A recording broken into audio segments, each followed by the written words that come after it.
What's going on, everybody? We are live. Welcome back. Another Friday night. Let me get this stuff out of the way.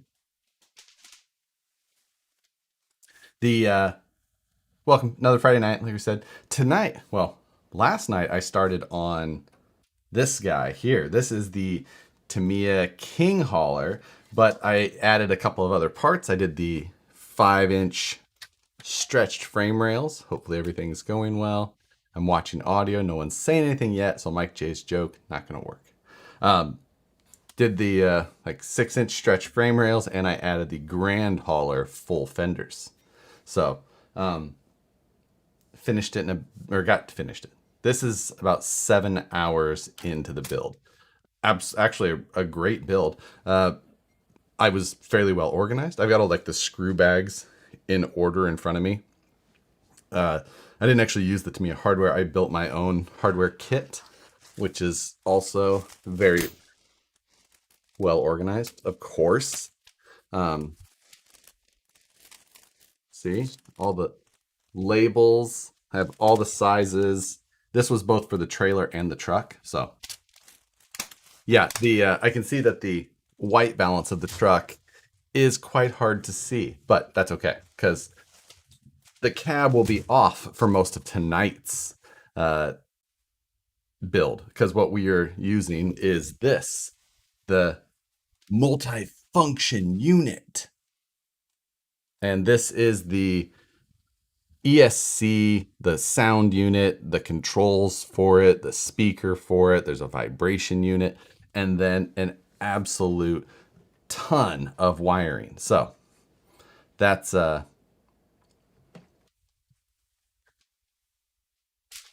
there's a ton in there. Now, like I said, I had already kind of started on some things. There was a lot to this build, obviously, like most of these things you would assume. Um, all the white balance. Turn the truck down. Whittled, whittled. What's that? Whittled out becomes shifted. The So this is the actual MFU for the most part. These are all of the LED input little areas, and this controls basically the entire truck. So I've got the shift servo and the steering servo in the front already. I swapped out the included silver can motor for a Holmes 55 turn Trailmaster Sport. So that's in there already. This will have to get hooked up to that. I'll have to get that Tamiya plug off of there and installed. I also have already assembled the speaker unit. The speaker, the mesh, and these two halves are all separate, and you have to put it all together. So I did that previously. And then this is the little vibration unit. And what I have heard is that basically this thing actually shakes pretty good, and it will rattle loose anything that's not not Loctited into place. So as I went through the entire build last night, anything that went into metal got Loctite. So we've got to get this put in place. Here is the bag of LEDs that we have to get ran. Now it's a lot of light strings. I haven't really looked through all of it to see where they all go. I just know that this is about the point. Now, it does appear that mine's going to be a lot easier to route things through than Matt's was. So I was looking at like the MFU steps, and really it doesn't. I kind of got to build almost all of the truck before I really had to deal with it. So that's nice. It's not an overly. Mine's an old school style truck, and obviously it looks so much better than Matt's. So. Ooh, a vibrator. Yep, that's what that is. Uh, so no Nicole. Well, not tonight. For one, I started on this thing last night, like I said, and these kits require a lot of area. So I've got like the tops of the boxes behind me spread out, and I was just like, I don't know that this is. I'm going to be able to get things in a fashion that is going to make this useful for you to be able to be in here. I didn't say that she wasn't useful, but I said it in a better way. Um,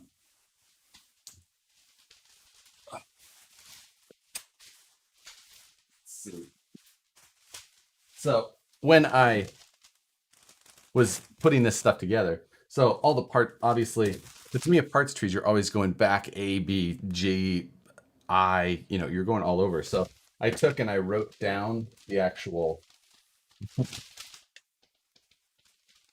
in the top of this box, I wrote down A, B, C, D, E, and then, so when I got done with the parts, or I'd grab a part off of the parts tree, I'd put it in the box on top of that letter.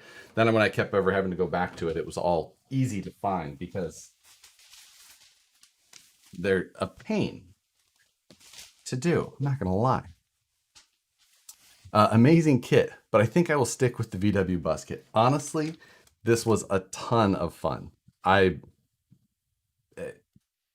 Putting together one of these semi trucks is something I've wanted to do for a long time. I just didn't really have a reason to. Not that building an RC computer is a great reason. It's a very made up reason for the purpose, but yeah, it's gonna be good. So anyway, like I was saying, the whole point of tonight, what we're gonna do is we're gonna try and get this MFU installed. Now, the MFU instructions, the instructions for this truck kit were great. I mean, like the best to me instructions I felt like I've done. But the MFU instructions, they seem to kind of I just throw a general hint out at what you're supposed to do. It didn't seem overly detailed on the rest of it. So it's, yeah, we'll see. Granted, I feel like there's the Ford Aero Night Hauler. So there's like, well, no, I don't have the Night Hauler. I have the King Hauler, whatever. Globe install. Where is that? I don't know. Whatever. We'll figure out the page and get to it. I know I have to get the sound box, the vibrator, and everything put into more of a guideline. MF kit says it all. Says it all. Yes, exactly. Are the wheels steel or plastic? These wheels, all plastic. They're pretty typical Tamiya wheels. No FU, MFU. No FU. So that's kind of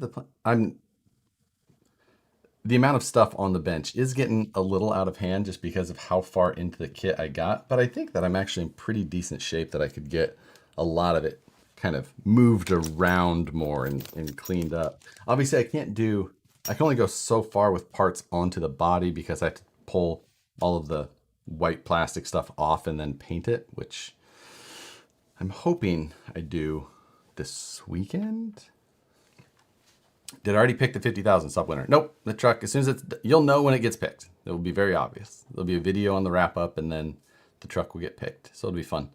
Looking forward to getting that finished. It's pretty close. Just, yeah.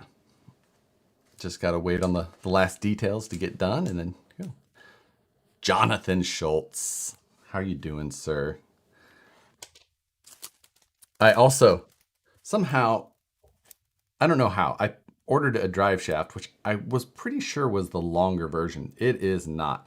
I need a drive shaft that is almost twice as long as this, because this only goes so far. So I need a drive. This goes to here, and I need one that goes to here. So I think I miscalculated the drive shaft length a little bit. I could, there's people that do carrier bearing setups and things like that, but I don't think I'm going to go that route.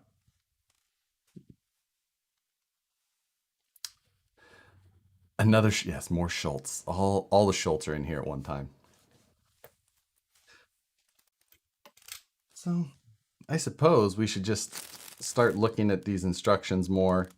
Like I said, I only assembled some of the early steps, and then from there, that drive shaft is yeah, it's not a short drive shaft, and it's way too short.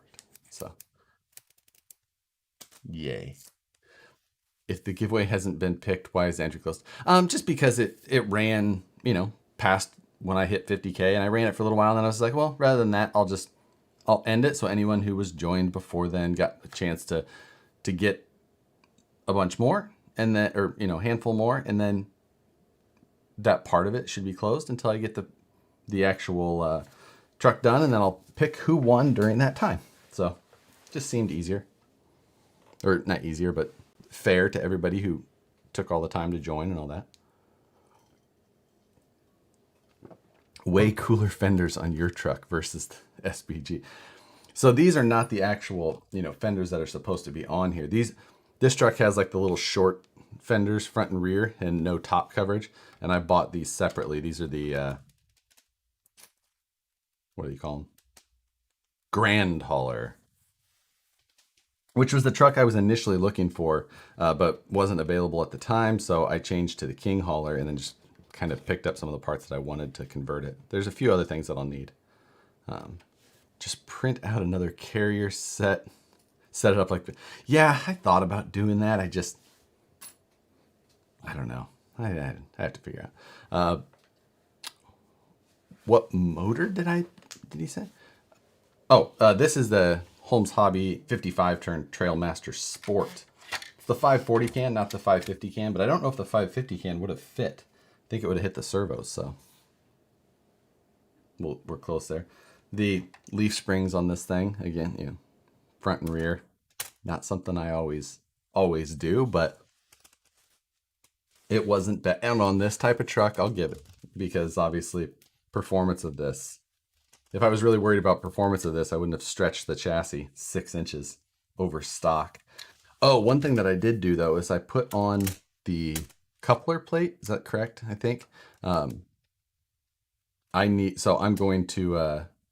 to put on the one from the MFU, which is different.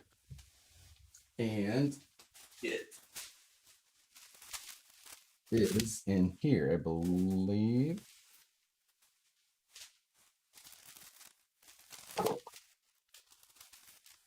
Yeah, there's a couple little differences. 55 turn is still going to be way fast. I'm fine with that. I can deal with that, but at least it'll be slower than the original motor.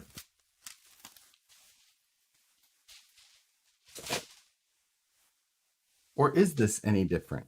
I think this is the same. I don't know. We'll find out.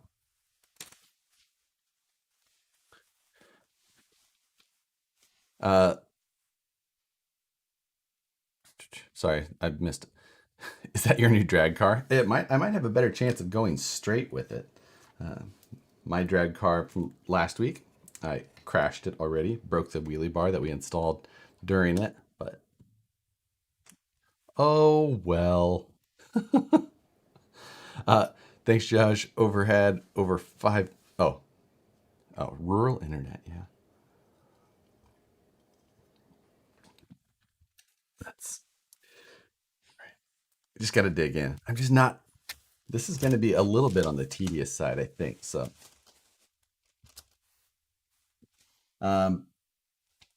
looking at these instructions. Oh, I do have the MFU instructions versus the other, the first ones that I assembled. So I guess I could see if that's if they match or if they do differ in general. Oh,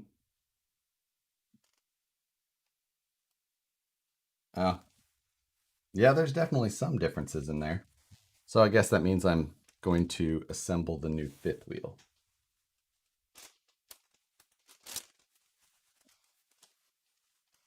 Ready you print a way to lock the front tires to do burnouts.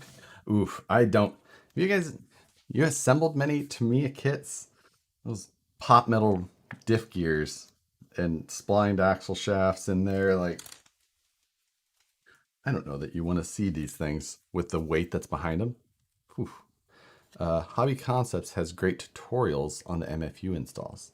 Oh, I could see that. But in the end, that would be hard to do while doing a live video. And I don't have huge concerns. We'll get through it. We'll get through it. None of this stuff is that bad anyway.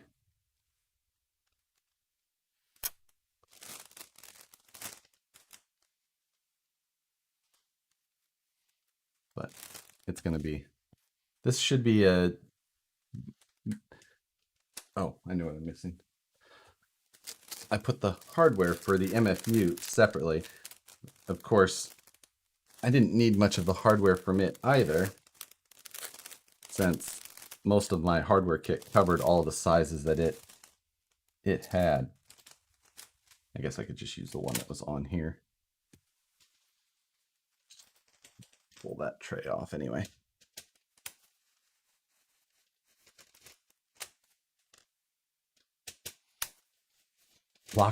Lock the rear dip. Hey, what's up going on? Exclusive. Lock the rear diffs. That wouldn't that make this thing even more of a tank to drive? The MFU fifth wheel has a cutout for micro switch. That's what that difference is. I see. I noticed the slight differences to it. I didn't know what they were for though. That must be for the coupling and uncoupling sound effects.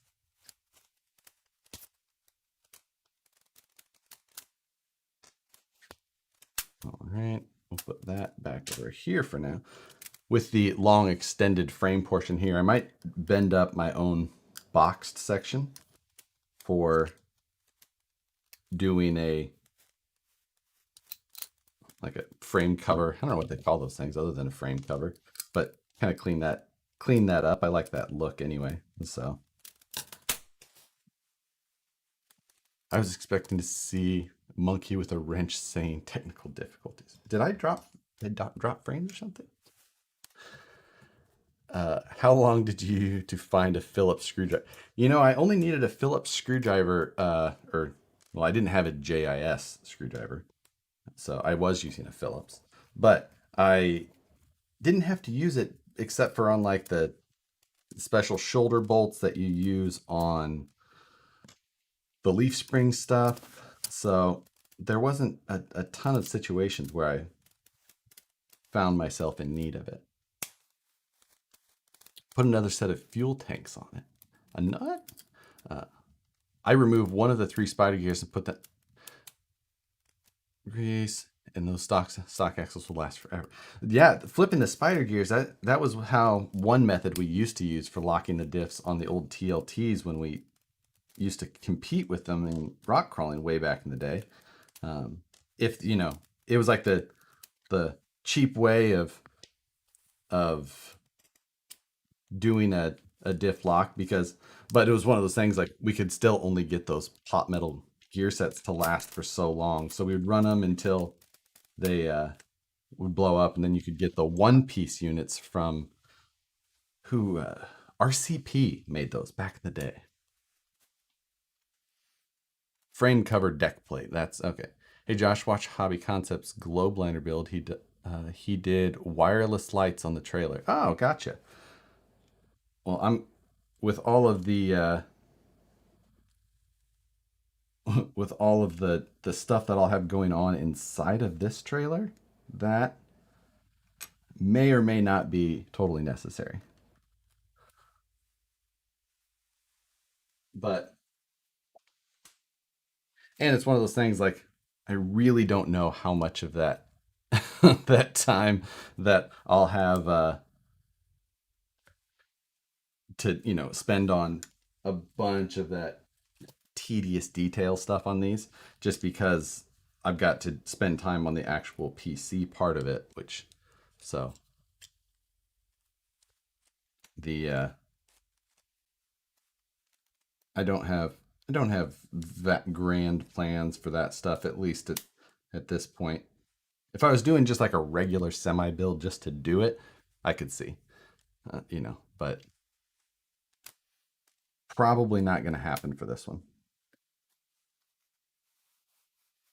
There's that 4mm ball connector. Oh, I need to put this in there, and I need to put those screws back in. Oh, need my Loctite. I do. Where'd my thread lock go? There it is. Tamiya's threadlock is pretty interesting. It's the fastest drying threadlock I think I've ever seen. How long was this? Yeah, it was 8 mil. And it's the most like gel like, but it doesn't really want to stick to other things. So I don't know. It was very odd. Planning on fancy pinstriping job. I plan on trying to make it look like a competent one color paint job. That's about the the extent that I think I will be able to facilitate on this. Get that. Oh, I need to put screws in there.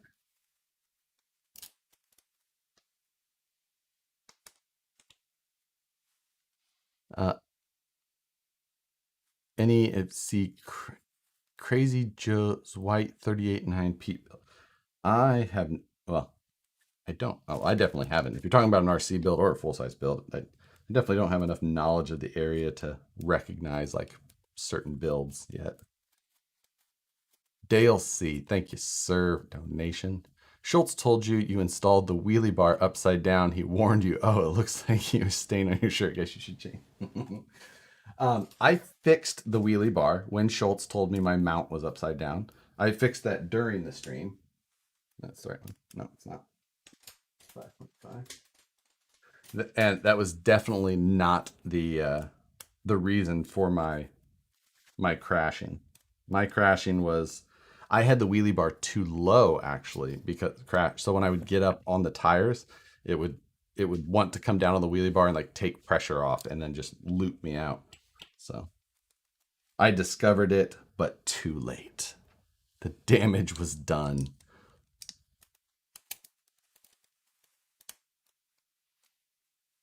So maybe I'll buy a replacement set of the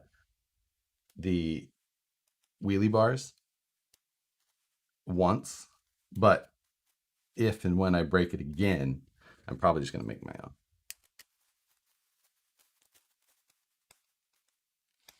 Josh, you see the new Traxxas 69 Blazer body kit seems high at 150 for a Lexan body.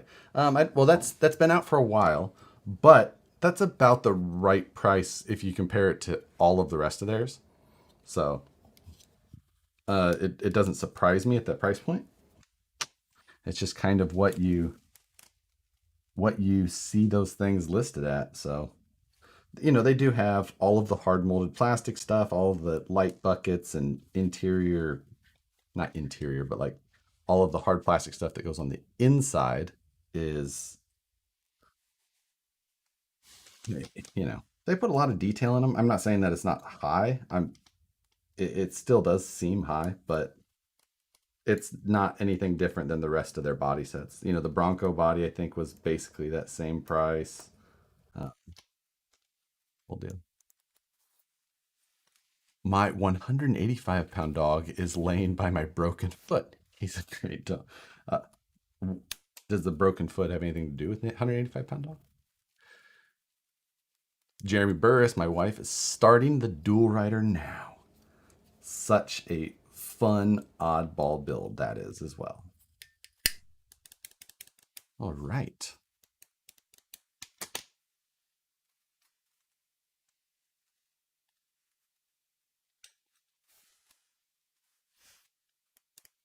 Got some, I have coffee.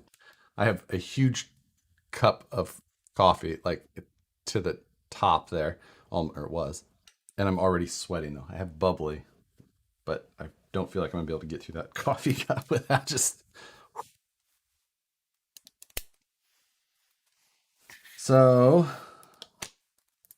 I'm not sure. I don't remember which of these parts was.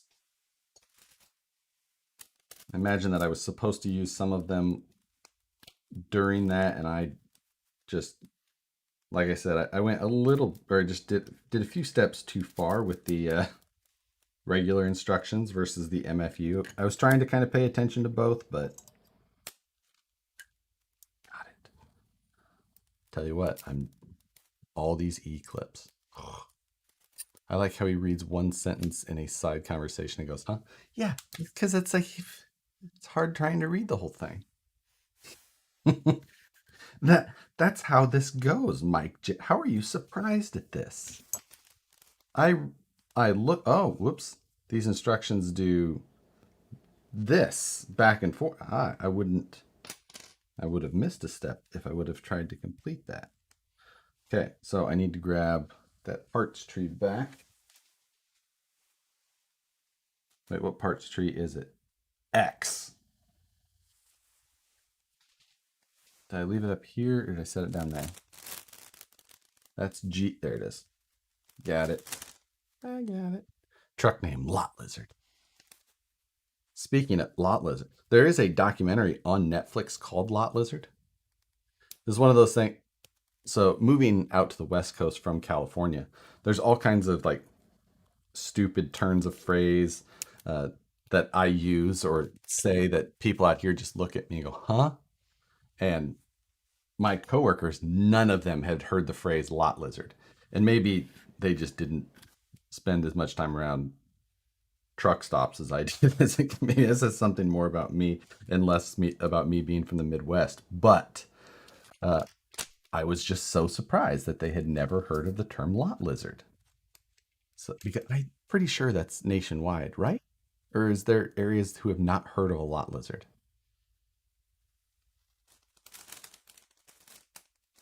I need to know. Lot Lizard is on Amazon. Okay, it's Amazon, not Netflix. Thank you, Steve. It's worth the watch. It's not a long documentary. It's just a quick watch about the the lot lizard life. Which anybody who's not familiar with what a lot lizard is, it's like a truck stop hooker.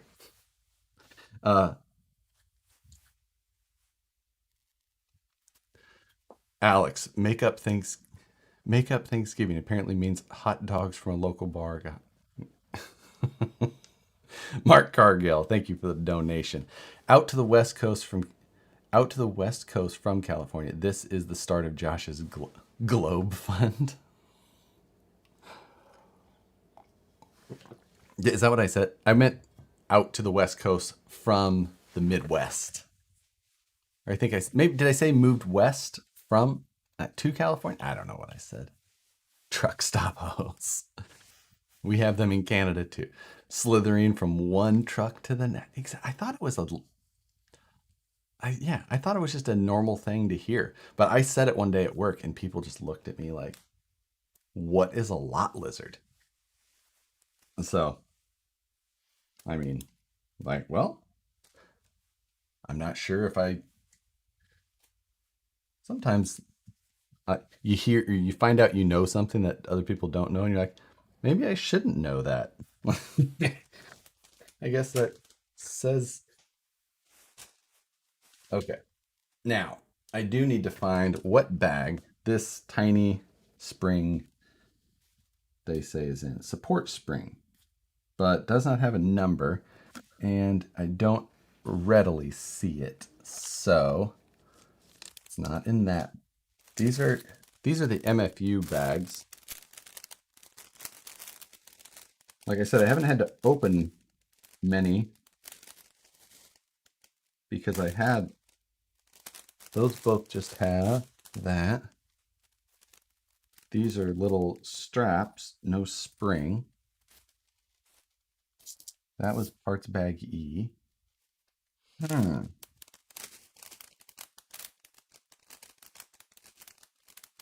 Screws, nuts, some E-clips, set screw. Again, no spring. Like I said, that was in there. Haven't opened that yet, but that's just tools and stuff.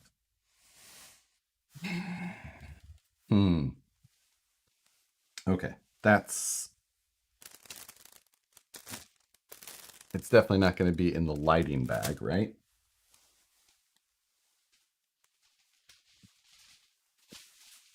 I do have a few other parts that were from it.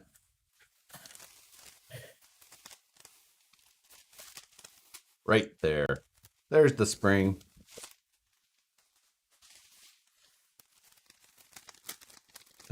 Oh, that's still sealed. There was two parts to this bag, upper and lower.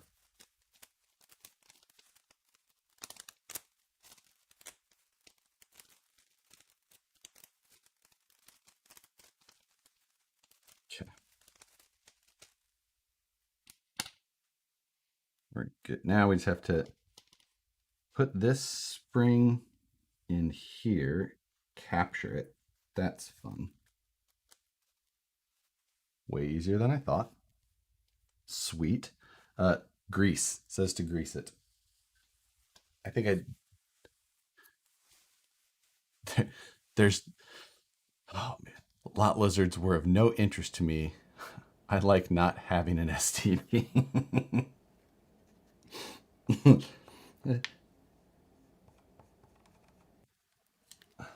I can, yeah.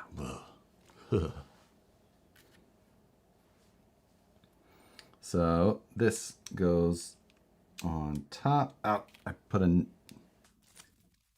nut where I wasn't supposed to. Where did? There's one of those special, like, there it is. It's a specialty nut. And I need that. It's not a hex, it's just, it's got like the knurled back side to it. It kind of just sets in place. We're good. Matt, Josh, is Matt in? Matt's in here. There's no room for ladies. Again, it's me reading one line of a side conversation and not understanding what's going on. Now I need to remove that nut that I put in there without shooting that piece with the spring out.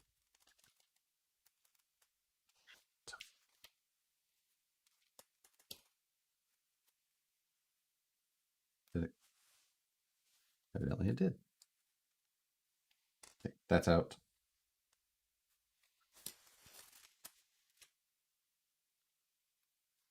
This goes in the plastic part. Wait, it's right there. Making progress.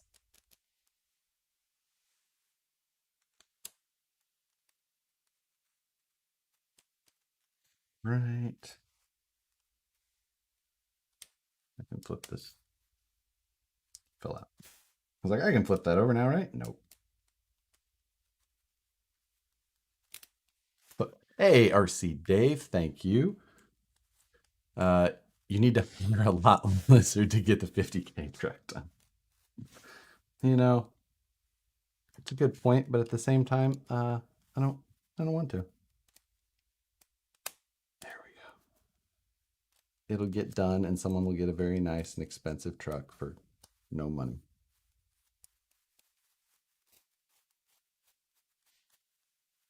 Oh,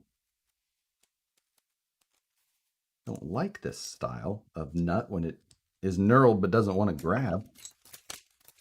Urgh.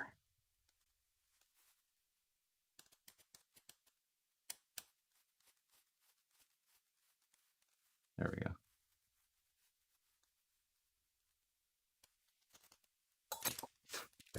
This conversation got out of hand about lizards. I'm glad I didn't fully understand, listen to what you guys were saying. Ah, all right. That's that whole micro switch part you guys were discussing. So it can tell when it's got a trailer coupled to it. Huh, what do you know?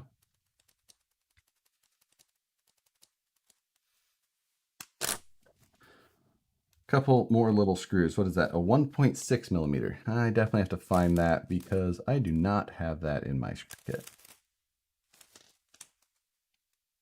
M1.6. Is that one of these? No, it's a very tiny head. How long is it?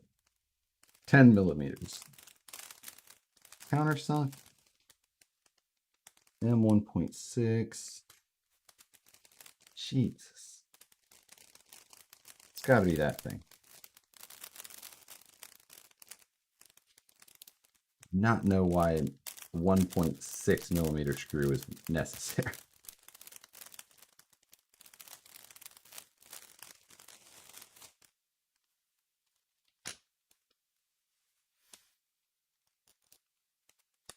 That.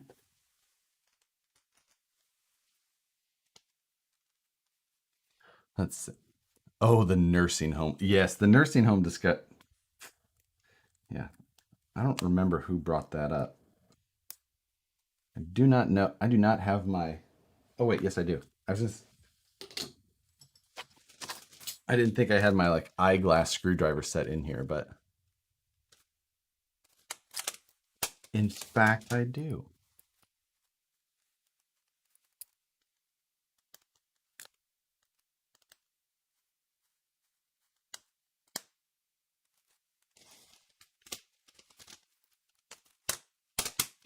You don't need those tiny screwdriver sets very often, but when you do,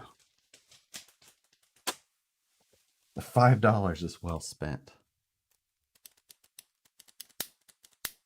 And we need one more M3x8, which I already stole from something else.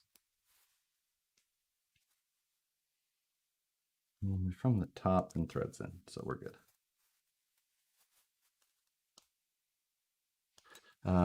Do lot lizards go to nursing homes after they retire? Do lot lizards ever retire? That's a better question. Josh, you got Matt to finally build a semi. You sir are the man. You know what? I didn't even really remember. I kind of remember Matt being like slightly adverse to the whole building a semi thing, but pretty sure that semi PCs were my idea. If not, I'm taking credit for it. And I don't remember him having much kickback to it. So, yeah. I need this little return spring back here.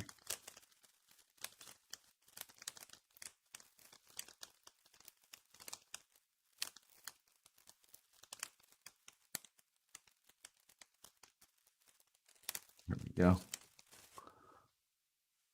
He has refused to build one for years. No interest, he said. I didn't. Hey, that's in here. And I was not aware of that. He must have been sleeping under my desk.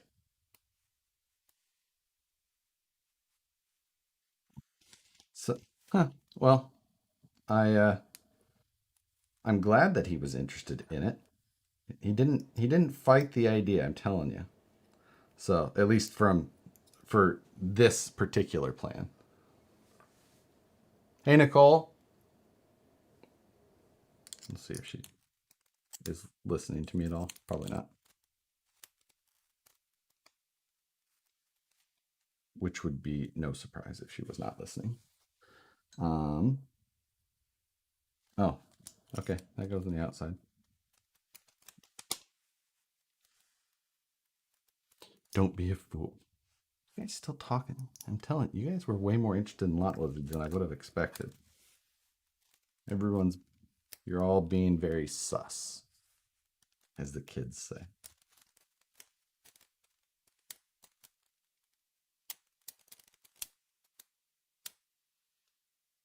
All right.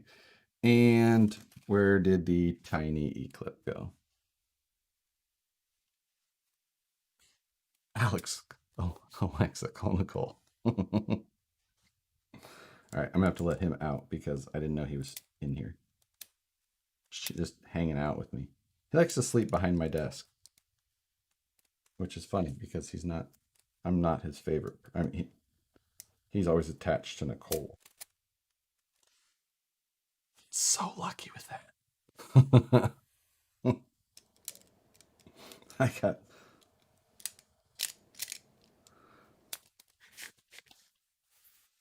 Let us see the kitty.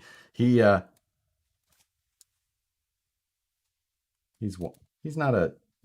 old kitty. He's not a jumper. He never. I'd be not. If I grabbed him, he would not be happy. Honest is here for cats and Nicole. What's up, Peanut?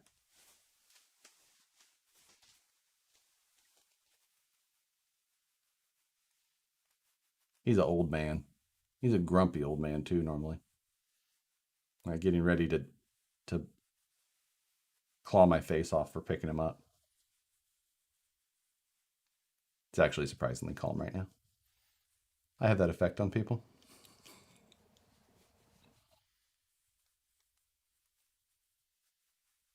He's he's the oldest of our cat. He just kind of walks around real slow, like he's not interested in doing a whole lot. How old? I think he's like, I don't know, 14 maybe, somewhere in that range.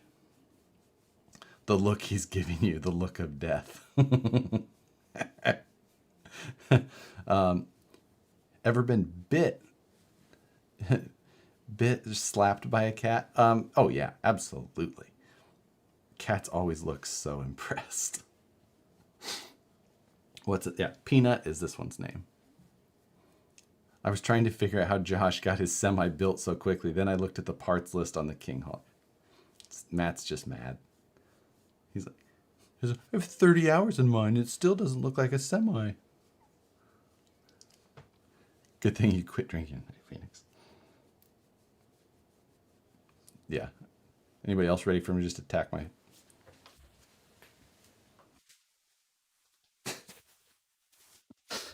Reliant Robin Dancing Rider.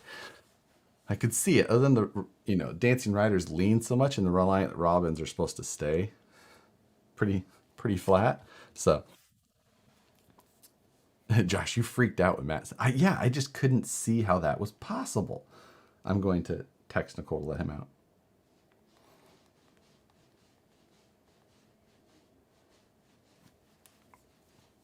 There you go. Nicole probably gives Josh the same look when he's holding her too.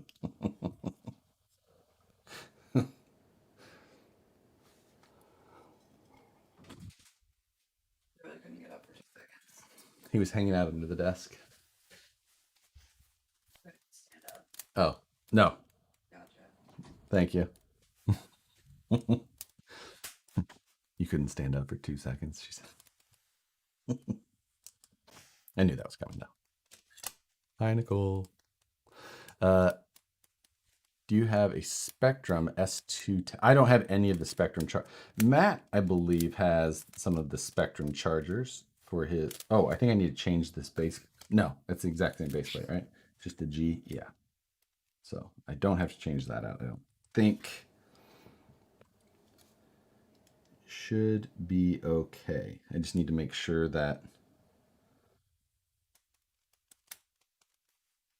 Yeah, it should work just fine. We'll put the ball cup on there. Hey, Tor, thank you for the donation.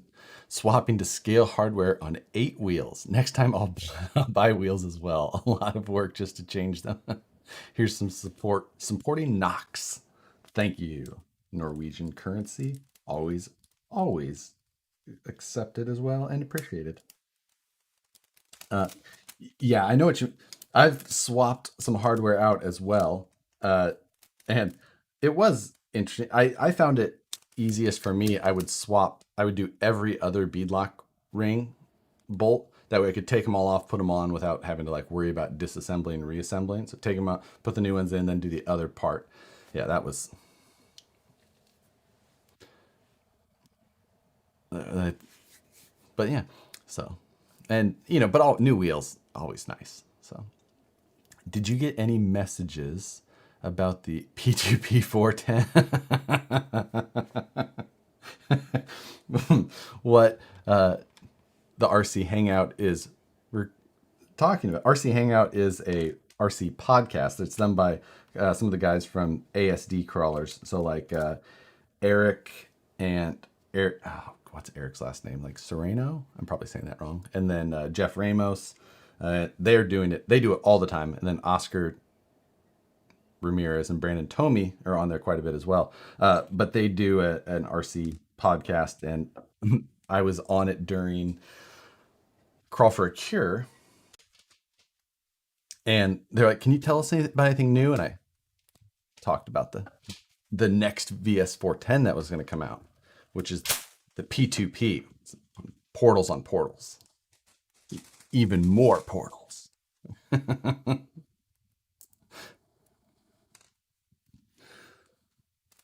Because everybody needs more portals. That is going to be what 2021 is all about. Lift kits, but they're just taller portals. 4-year portals. You get 3 inches of lift in the portals. Oh, we better put some Loctite on these.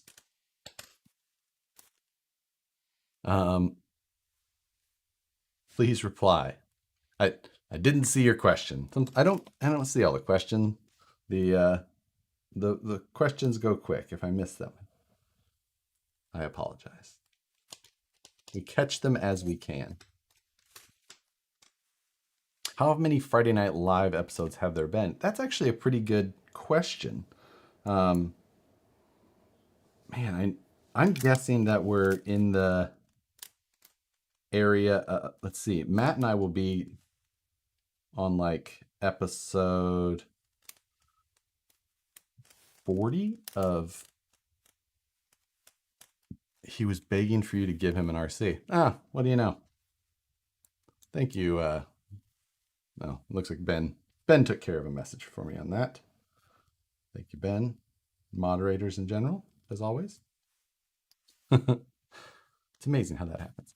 If I want portals on portals, I'll put my TRX4 on top of my SCX10 III.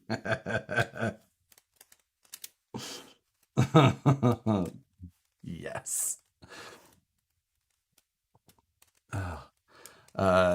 G-Tosh asking, what is the final tally for this whole project? Ooh, you know, that is a great question, and definitely not one that I've done the math on. I'll have to look. That's, whew. So, did I miss the spring in the first time I did this? It was like 2:30 in the morning. Nope. The non-MFU doesn't have the spring to make this thing fold back down the other way. The more you know. Okay. Oh, for motorized support legs, there's an extra step, but I don't have that, so I don't have to do that. I believe. Correct. Let's say we're correct. How about we say that's the way?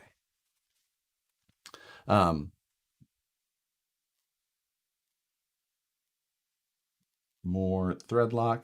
Honestly, I'm about ready to give up on this Tamiya threadlock. It just, like, it's so gel-like, it doesn't like to actually stick onto the screw when you touch it to it.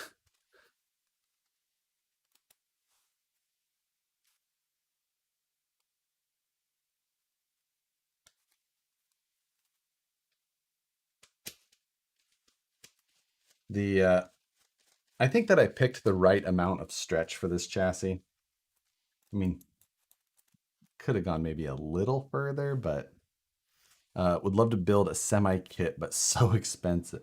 I mean, I guess if you add like the MFU and stuff like that, but the kits themselves aren't much more expensive or any more expensive really than like a RTR SCX3, I don't think. But still, I'm not saying that those are cheap either, but you know, it's kind of in that range.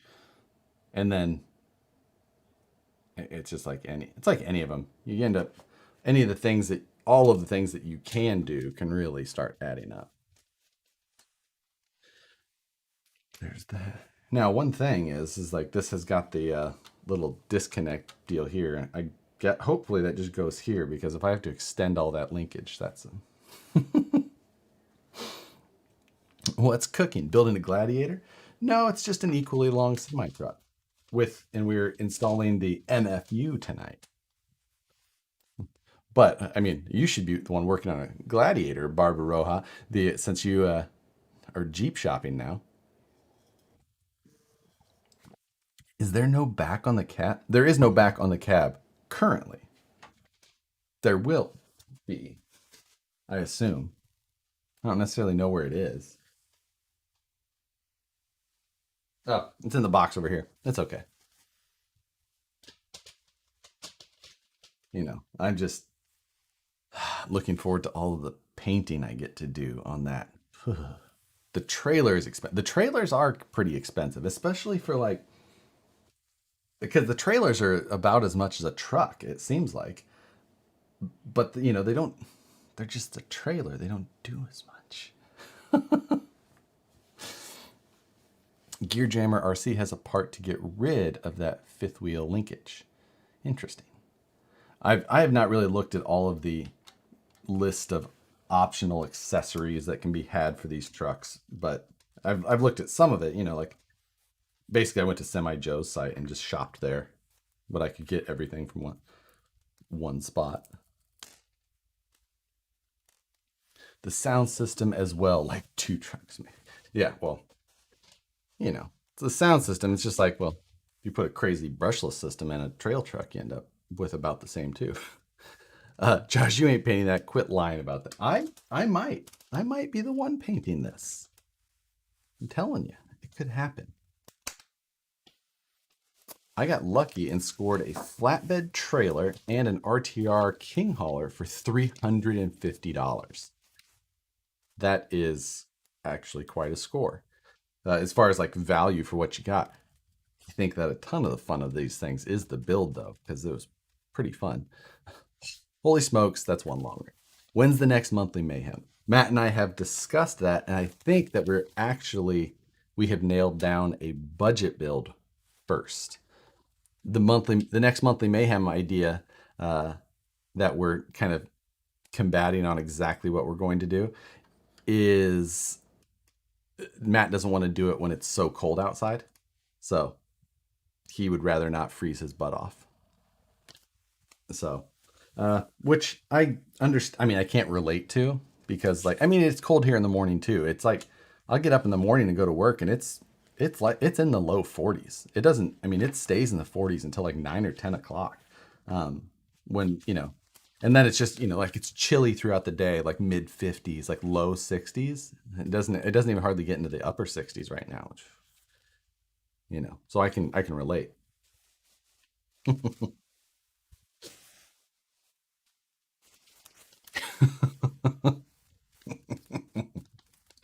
So, you know, I feel your guys' pain. Don't worry.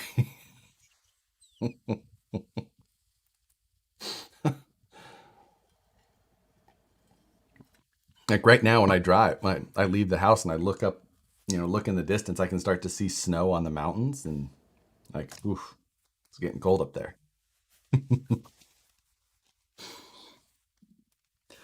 Okay, so this is the king hauler portion of the instructions, which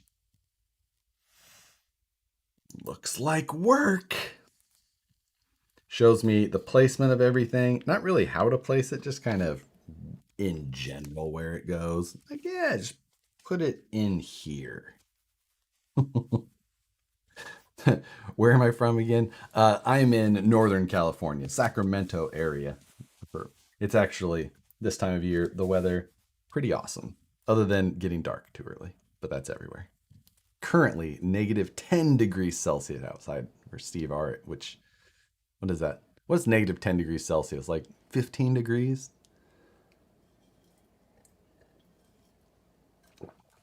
So, I need this little unit, which this is switches and control stuff. So I've got that, and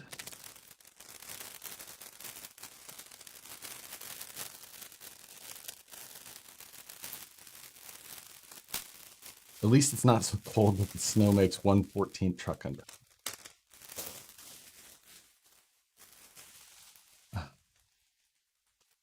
So I'm guessing.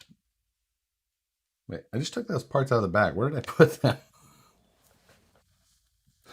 Okay, they were chrome, I think. They're right here. Aren't they? That's it. Yeah, so I need these pieces. I think that those, yeah.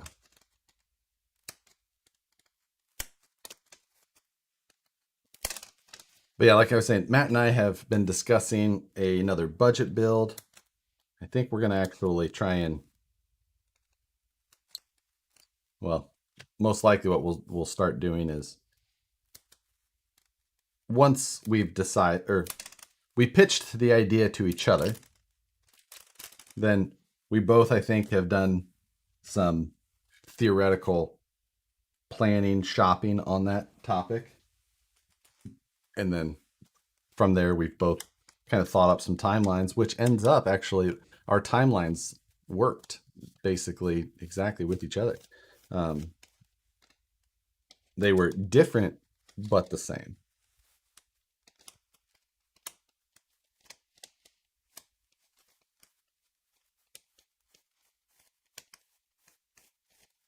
Dana, thanks for joining, sir.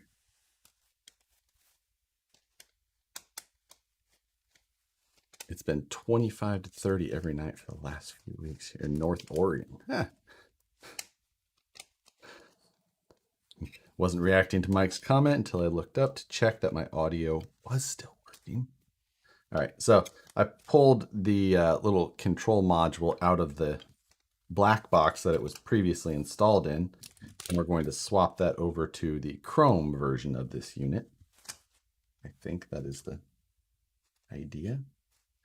But there should be a faceplate that goes on it with some with the actual like sticker information, sticker or a sticker for the face of some sort. However, I've yet to see that.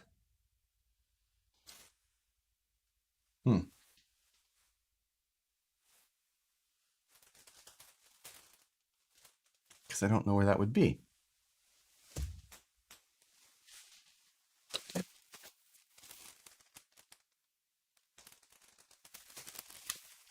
Yeah, no, I just don't dropping stuff. I don't see it. Oh, wait. There is that sticker sheet that had all of the wire stickers on it. Where did that go? It's got to be where it's at.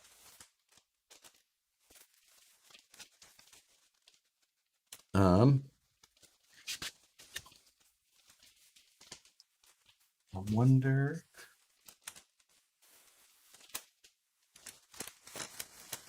What I did with that thing, because I do remember seeing it now.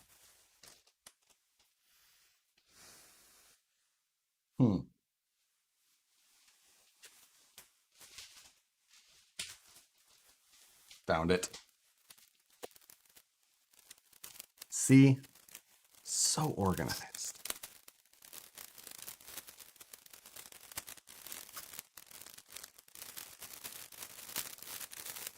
There we go. Put that in that box. So this, yeah, power on off selections hazard hazard slash winker, not blinker, winker. Volume. Got it.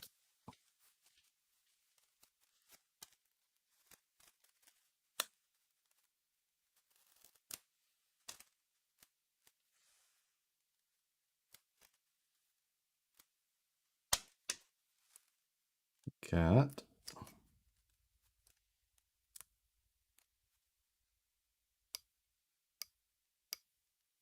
I'm weeding this sticker in the most unlogical way possible. Don't worry. I don't know why I didn't try and do it while I was still stuck to the sheet, but I realized that I was making a mistake as soon as I started. Don't worry.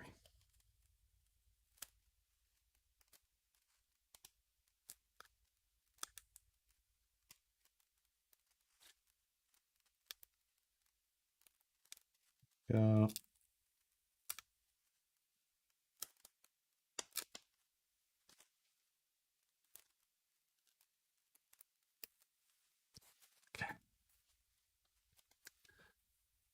It's not even a blinker. It's an indicator. I mean, blinker at least is semi-common to hear.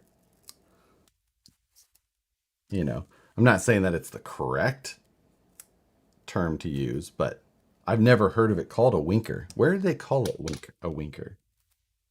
Is that some sort of just a bad Japanese translation or what?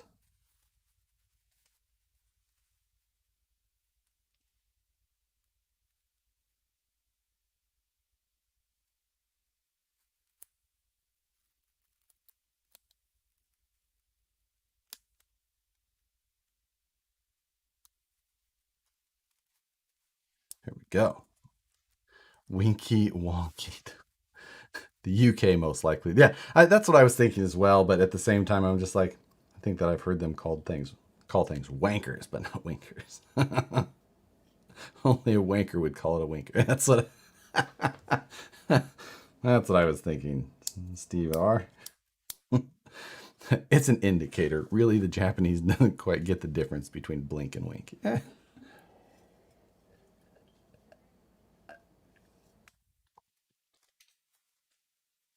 All right, so got the little indicator panel on there. Transfer it to the Chrome unit. I have decided, when Matt and I were talking about it in the live stream, I was thinking initially that I was going to change things to black instead of chrome, the chrome that's on there. But then I remembered I bought all kinds of like polished aluminum upgrade parts as well. So I was like, well, I don't know, I'm not gonna paint those. So I guess we're leaving it all chrome. All right, now we're gonna put that back together, but with better hardware. I'm too much, just joined. What's going on? Having fun moving yet? Chrome, yes. I think that Chrome is the way to go.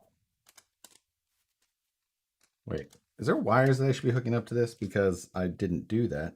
I'm pretty sure there's got to be.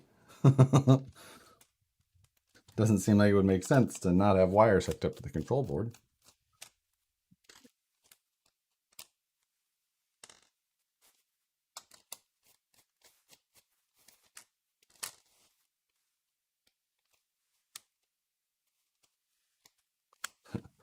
Moving makes you realize you have too much RC stuff.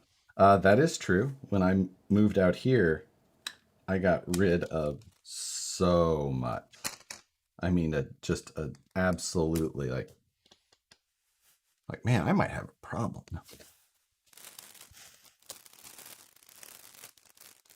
Okay. I need to look at what wires go from this control box to the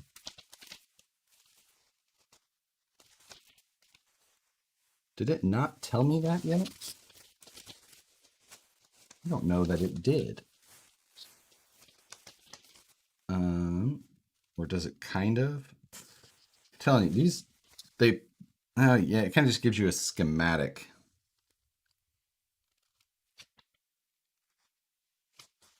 So we'll see what's labeled. I need J11, J32, and J30. Let's see if we can find that. I don't know if these are labeled yet. You guys still talking about lizards in the chat?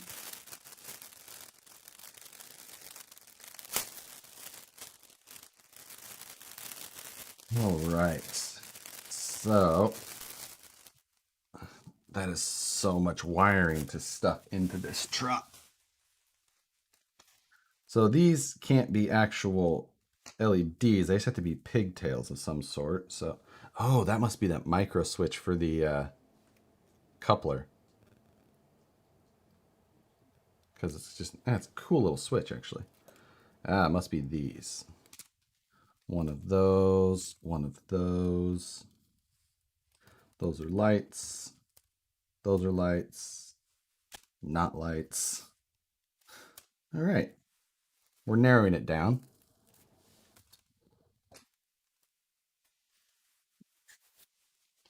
Is this show still on?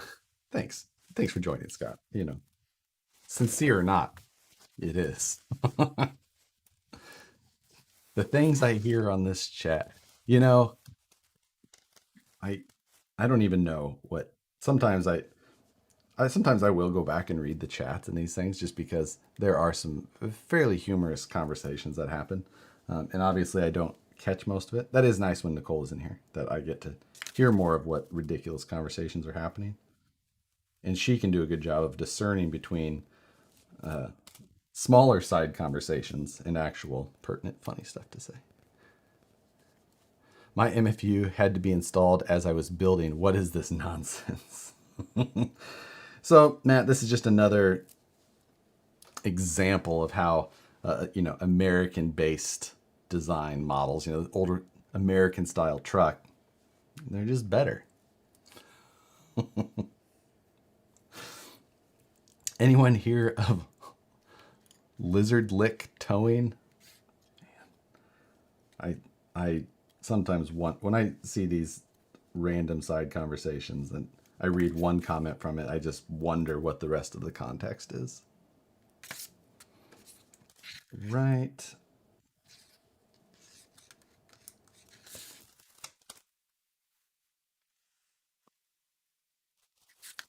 I had a 6-foot iguana when I was 16. Man, that is the whole. I was in the hobby shop, I don't know, a couple of months ago, and was just standing there talking, and a guy and his girlfriend were in there. Could have been a wife. They were young though, and I just looked over and I didn't notice that she just had a lizard just like hanging out on her hand. And she was just kind of talking. He was just hanging out. I think he had 3 legs. I was like, oh, it just like took me off guard. Super cool little like lizard. I was just like, all right. I didn't know that was a thing.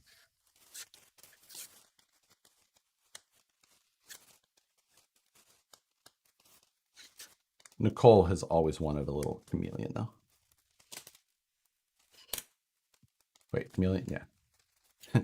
Excuse me, I came for drinks and half price appetizers, and the server hasn't even been to my table once yet.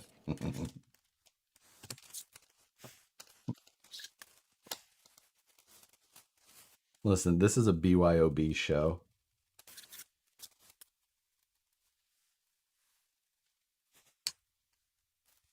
Okay, so we have the 3 wires that it shows coming out of there. Now let's go back to, I should put some bookmarks in place so I don't have to keep flipping like this.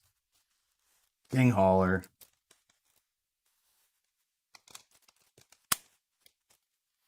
And these are all M3 byte pins. Multi-function unit? Yes, that is what I'm working on.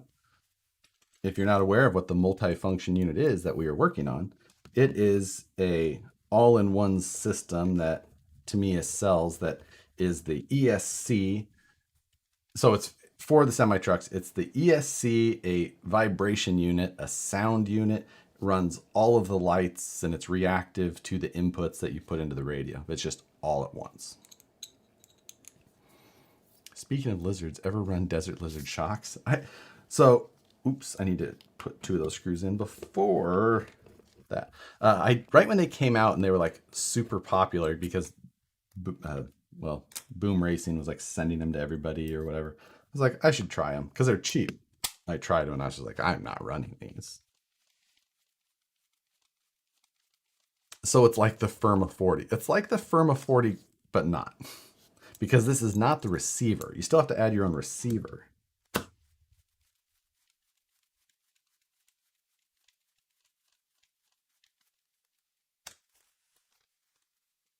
Remember the good old Kansas City day? I miss Kansas City. I agree. Lots of ways.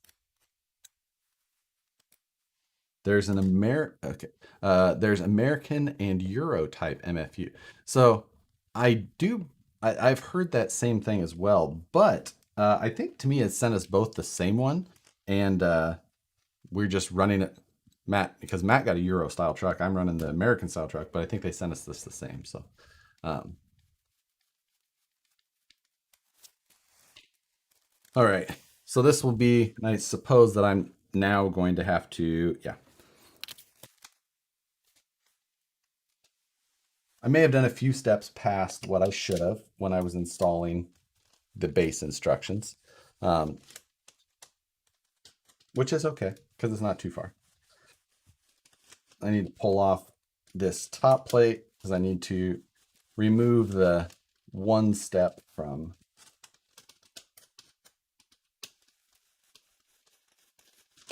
the driver's side and replace it with this fine unit.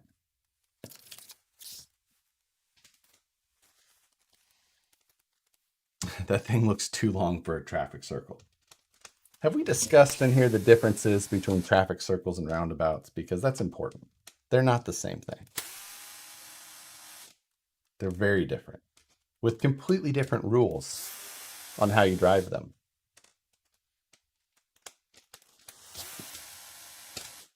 A roundabout, you always have to yield to traffic in the roundabout already.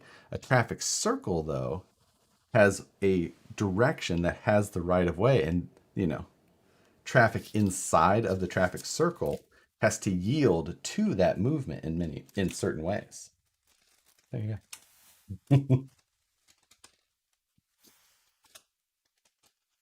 There's some benefits of Nicole not being in here. I get to talk about traffic.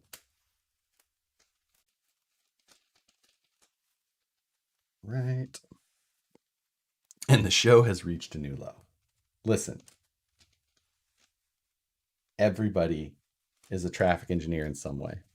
Anybody who drove. Volume just went down, down, down. I think that was maybe just everybody tuning out.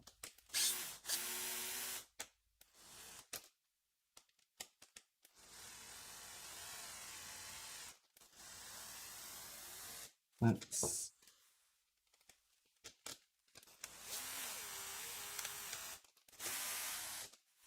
I think that need to go to a 6 right there.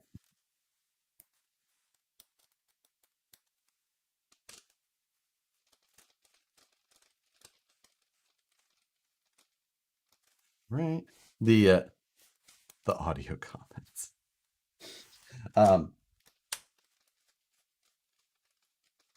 Yep. Some people were warning me that I was going to have to possibly change over or have some issues with assembling some of these parts with the aftermarket frame rails that I used, but I didn't end up having to.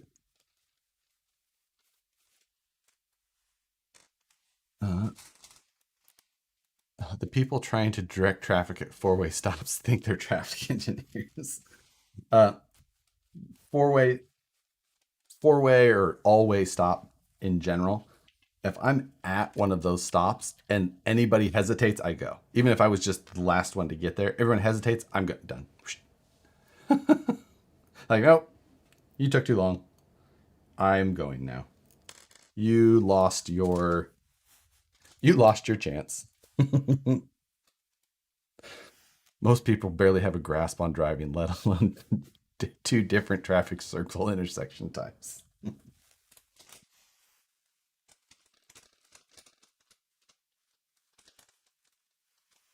All right, this probably needs to go. So back there.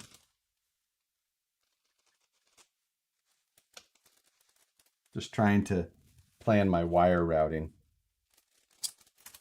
since it's going to be better than Matt's and all that already. And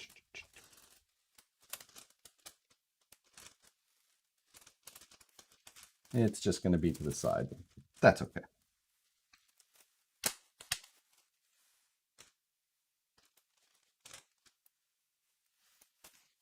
Ever see an intersection where you have to make a left, you must turn right and get across 3 lanes to the designated U-turn lane. Look up Crosstown Expressway. So yeah, that's called a jug handle. So yes, those are made because well, there's a number of reasons that a lot of times when you do that, you have better sight lines. You don't slow down in the lane of traffic, so you don't have this difference in speed. So yeah, you turn right, you have a lane, then you make a cross. It's called a jug handle. There you go. Do you have a trailer for this thing? Oh, do I? It is right here, and it also has a full gaming PC inside. Let me tell you about it.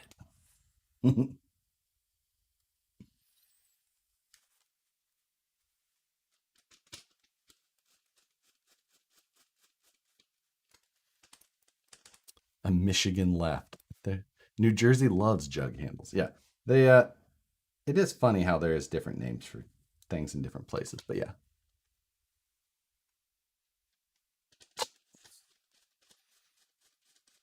You bringing this to Vegas in February? We'll see. We'll see what that looks like. Is the gaming PC trailer is the gaming PC trailer is already built? It's in construction. Uh, the Still working on the design of all of the mounting for the PC parts. I'll pull it down and show you guys a little bit more. Actually, it doesn't look too much different than the first video, but we'll still do it.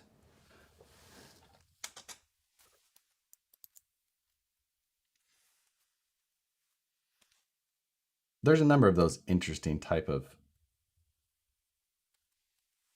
of turns like that. There's a lot of places where there's different types. Like when you're going down a way, you actually have to go past an intersection. Like if your intersection's here and you're driving down the road, you actually have to go past.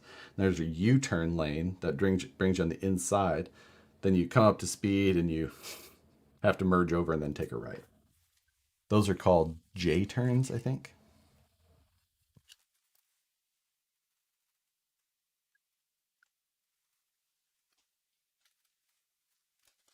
Okay.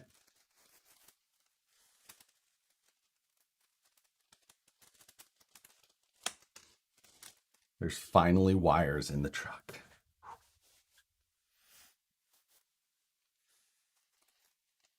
Oops. Dropping it.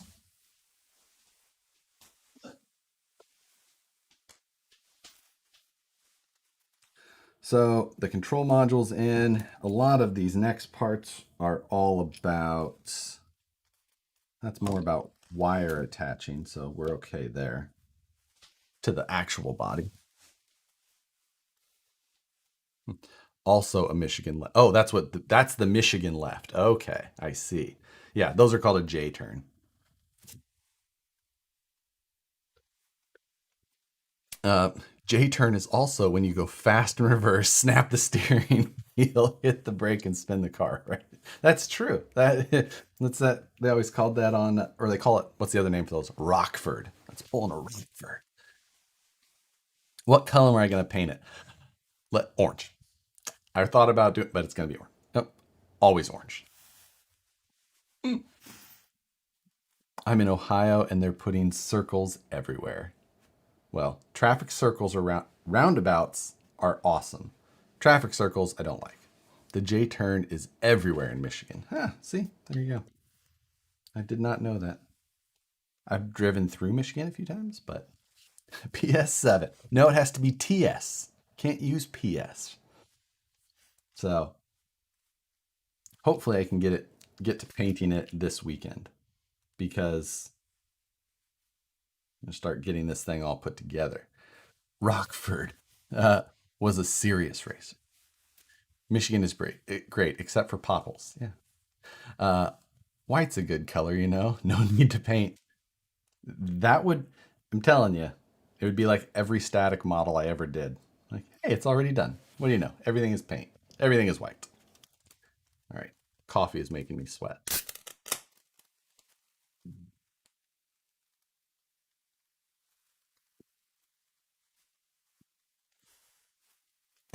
Oh, and we have lead water. Oh, get some good old Flint water.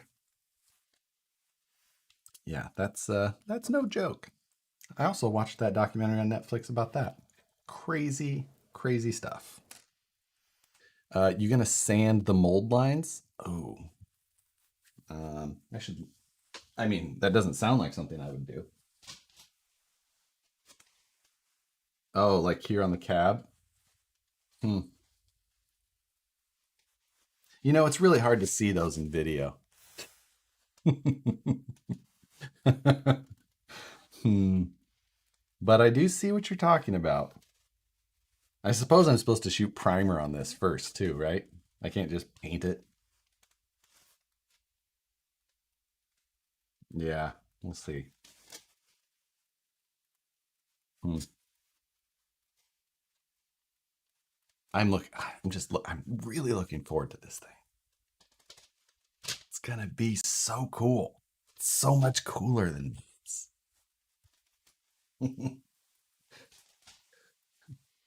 Someone said, um, I just watched the new Bad Bunny song he just released 7 hours ago, and he just had a truck like this one all customized. Let me find it.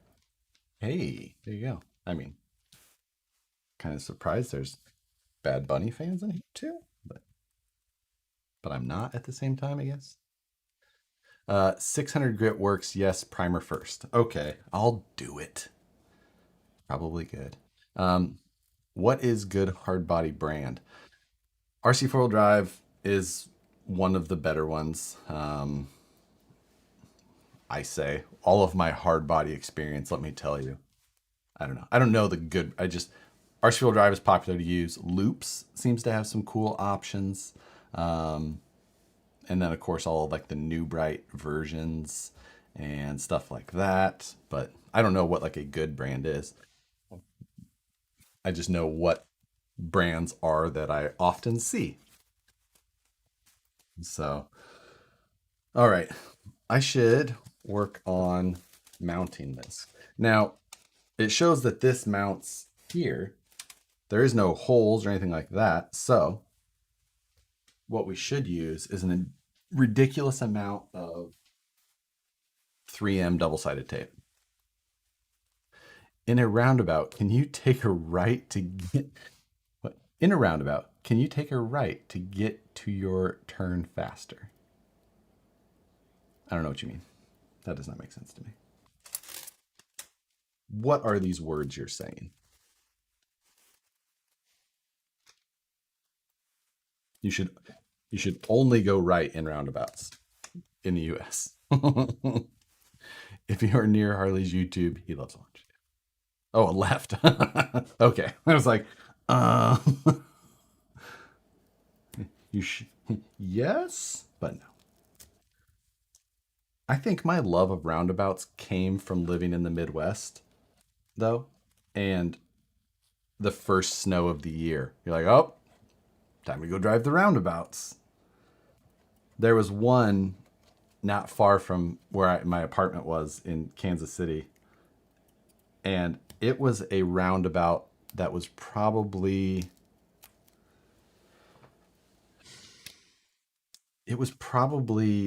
uh I don't know, 300 feet in diameter, just massive. And there was multiple in a row actually, so you could just like drift around them all, just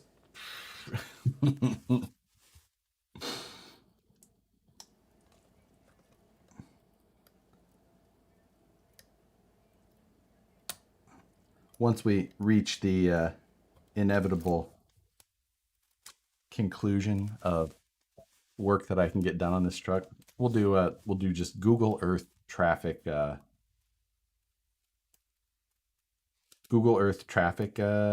do you want to call it, visits. I'll show you all of the place. I'm kidding, we're not going to do that. Please shout me. Please shout him out, make his name. Shout who? I don't know who that said that, but I didn't hear.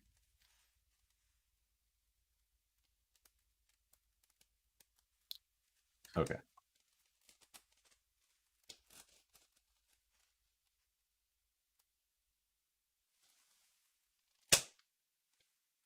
Centered and all, since we're using double-sided tape. Quality. Scott. Scott Oplander, thank you for the donation. That speaker will raise the center of gravity. Add brass. Yes, I need brass knuckles for my semi, please. Maybe brass fuel tanks. I mean, Beef Tubes has a whole line of parts for these trucks. How does he not have fuel tanks yet? A traffic circle is not a skid pad. Just saying. Hey, it is if you use it wrong enough. On a grand hauler, I ordered another tractor rear bumper and fitted on the trailer too. Looked cool. Interesting. Does the cab fit now? Oh, I had it in there before, so it should.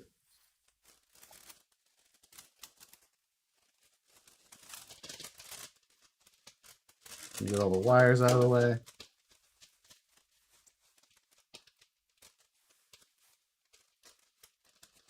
So many wires in the way.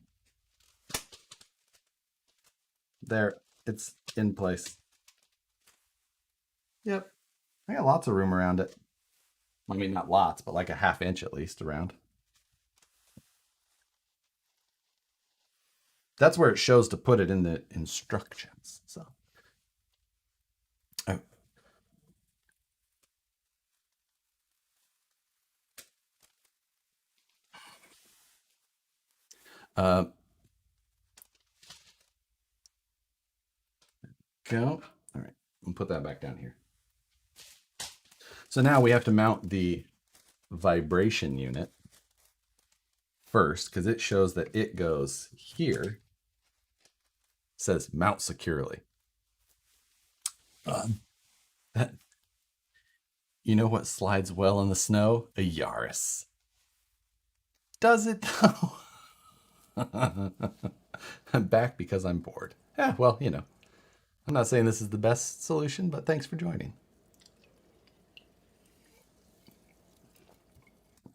So, okay. So I gotta mount our rumble unit, vibration unit, whatever you would like to call it. So it goes there, and then it shows that the MFU goes on top of it, which again, there isn't any like mounting for it. It just like shows it this way, like on top. I'm kind of surprised that it doesn't have more like mounting type things. With the speaker in there, where will the lot lizards fit?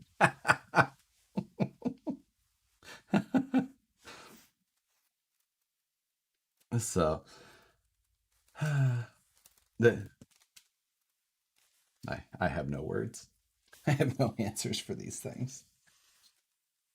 All right. Things are getting serious now. I'm gonna have to move some stuff out of the way so I can put some holes in. 55 turn motor is the way to go with these. Just swap to an 8-toothed pinion for perfect speed and torque. I did put a 55 turn in this. It's a Holmes Hobbies 55 turn Trailmaster Sport. I did not go to an 8-tooth pinion though. I went with well, I think it's a little bit larger pinion, but it was just because it's what I had. But it'll be fine.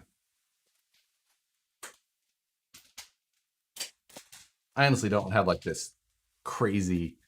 I don't feel like I'm going to be putting tons of miles on this thing, so.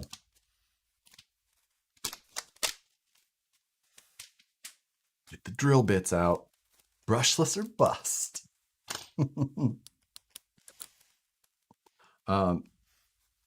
There is a mount for the MFU. It's on the chrome parts tree. See, this is why you guys are better.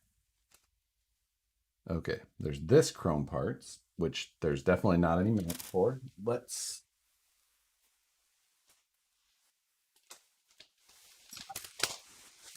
going to go to the instruction book of the regular truck to see if there's any mention. So that showed all of that. That shows the power switch. Is there any talk of the MFU? No. And then it goes right to the body. There is no more discussion of MFUing. So let me look and see what you are discussing.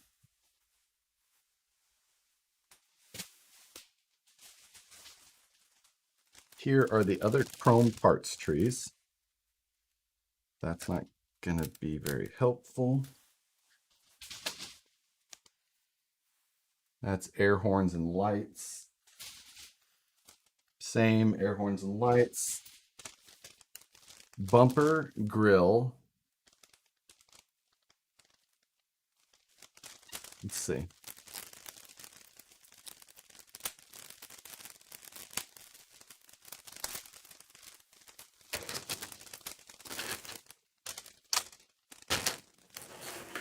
Oh, Josh reading directions this much in one stream. You know, I gotta. You're right. I don't usually have to read a ton of directions, but this one, okay. I don't see anything that resembles an MFU mount. Not saying you're wrong. I'm just saying I'm not seeing it.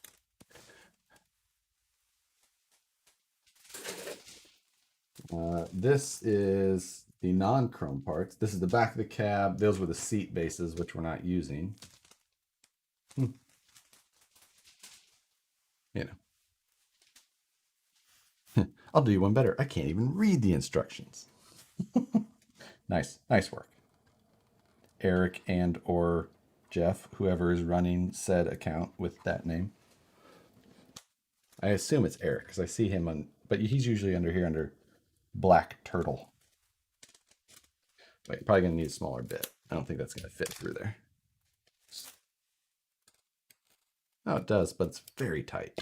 We'll do a smaller bit just because. What's going on, everybody who's joining? For anybody who hasn't seen what we're working on, this is the Tamiya Semi, and we're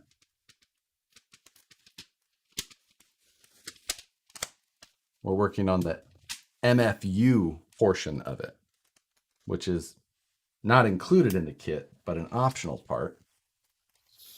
Come on. Let's put the truck on the screw kit. That's good.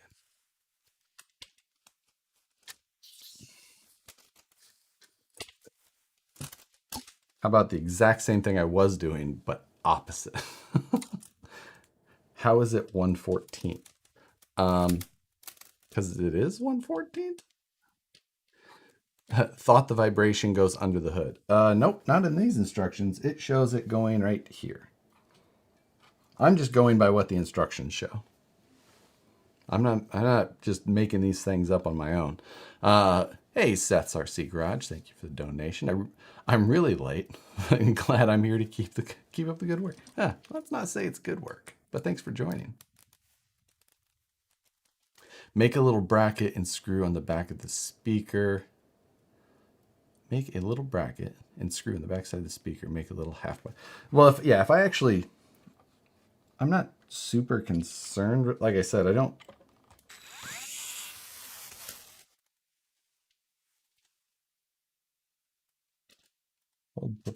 Obviously, I can't.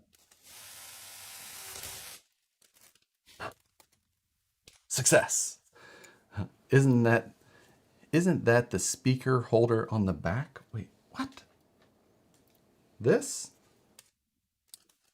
What are you guys talking about? This is the bracket for the vibration unit. They showed this. All of this is right. I'm 79% positive. So honestly, I think that 2 screws is enough, but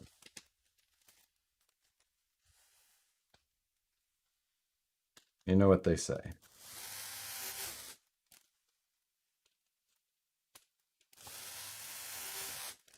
All right. 79 is a C. Hey, you know what?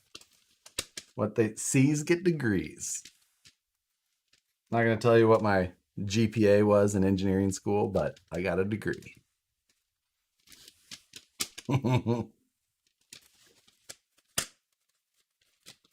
79 is a D on my scale. Alex, you're one of those teachers, aren't you? God, where is where the sleeper mounts should be the speak. This is where this goes. I'm telling you. I'm looking at the instructions. It shows speaker here pointing forward. Vibration unit goes underneath, and then it shows the MFU will spin that way. That goes on top of it. My scale is determined by the administration, not by me. All right, well, you better be rounding up for those kids. Oh, maybe actually, was that right? Wasn't so there was like some that were the I had some that had, an A was a 100 to a 90, B was, from there. But then I had some that an A was a 100 to a 94, B was 93 to whatever. Yeah, I do remember that.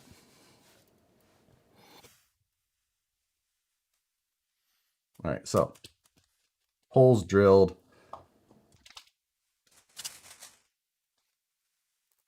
Time to nut up. That need some lock nuts.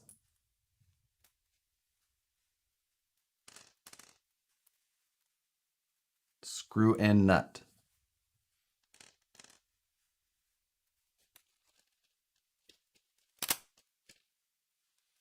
Is that enough length? Do I need to go to a 10 mil? That's plenty.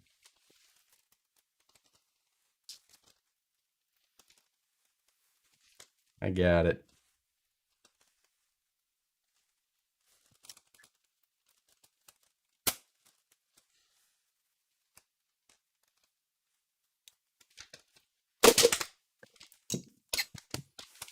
So loud.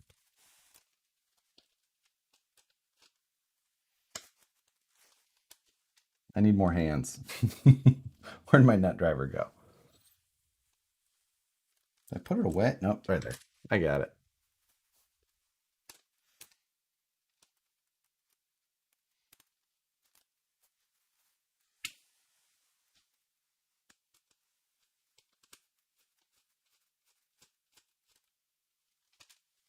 Right. Yes. Yes, this is the RCPC truck. You know what? I think 2 screws is going to be great because there's some webbing on the bottom side that is very close to the other ones. So close, in fact, that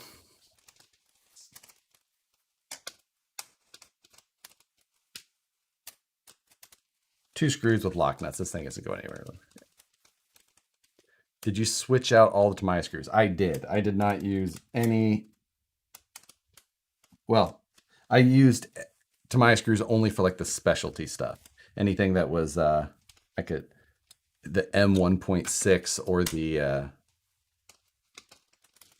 or the shoulder screws that you have to use for all of the leaf springs and that type of thing. The U-bolts, whatnot there. But I've got a very nice screw kit put together, and it's all black oxide socket head. So nice and dark. Looks good. Good quality hardware. Torg hanging out of here. Good night, all. 440 here. 3D prints done. Get the rest later. Thanks for joining. Thanks for your donation earlier as well. So we've got all of those wires. We're just going to tuck that stuff back.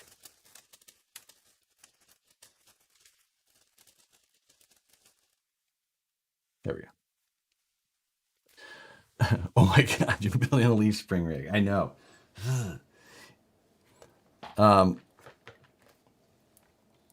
So that's mounted. This is so when the MFU comes with two different counterweights for the actual vibration unit, one that's light and one that's heavier. I went with the heavier one, so it rattles even more because obviously, if you're gonna put a unit that rattles your truck in, Matt probably used the lighter. He probably lightened it up even so it was a little less vibration. We'll have to ask which one Matt used. You need an air ride suspension for this thing. They do have those cool ones, don't they? Did you get the hardware from K&K or a VP vendor? My VP vendor. I had got it all in bulk and then made my own screw kit. So it was easier and I can get more hardware and you don't have to pay regular retail pricing that way.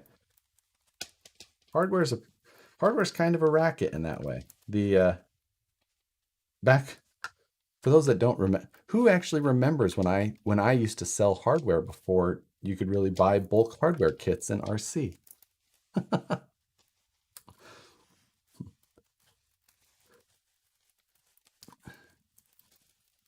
You mean he took the hardware? No. So I couldn't just grab the hardware from work because we don't use black oxide hardware. So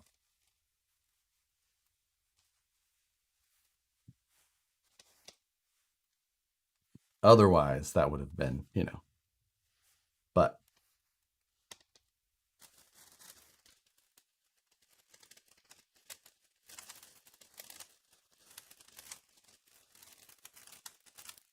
man, I'm going to have a lot of wires to deal with.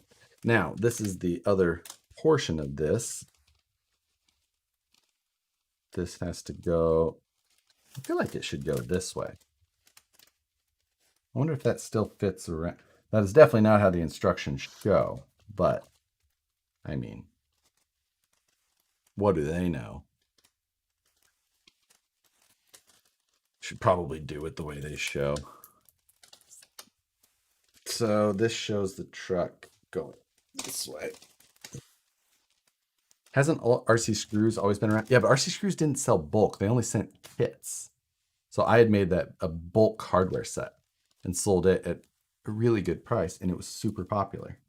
But then my hardware supply dried up for the prices that I was getting at, and I was just like, I'm done. When I said I'm done, which really meant Nicole, because I had Nicole doing it. So, oh wait. Look at it one more time.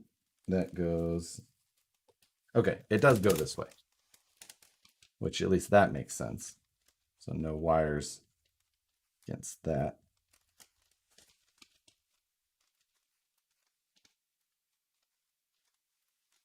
It does seem like it needs a little L bracket on that side, but there's a whole schematic on the back, which is going to get covered up when it gets mounted to this thing. So, we'll work on it.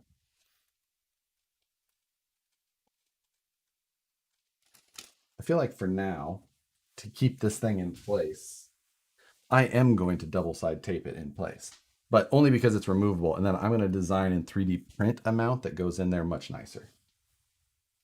What did I do with my gigantic roll of 3D of double side? There it is.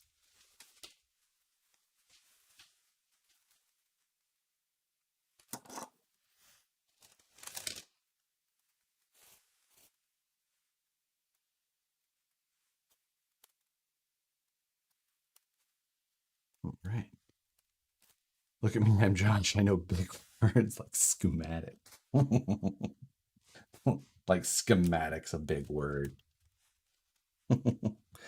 Take a picture of the bottom. I was thinking exactly that, but I also believe that there is a good image of it in this manual.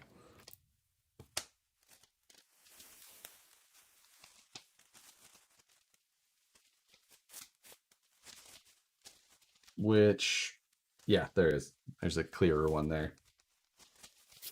Probably easier to go that route.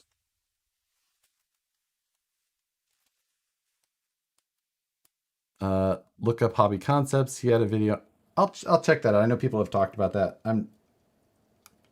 It's such a simple thing to do, like make a custom mount. I'm not saying like there isn't a easy ways to do it, but if I make a custom mount, I might be able to make some like interesting wire routing or wire retaining, different types of things into it, which adds to the fun part. Shout out to whoever just followed us because we haven't gone live with this YouTube channel yet. RC Hangouts, good times. They're local guys. All the ASD guys are a lot of fun.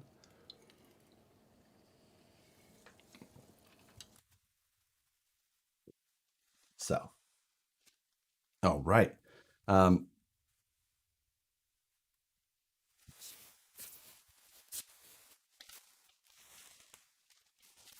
So at this point, with some of this stuff connected, what we can do is at least I can start connecting some of those, like the wires from this control unit that went on the side. I mean, plugging in the wires, that's the real fun part, right?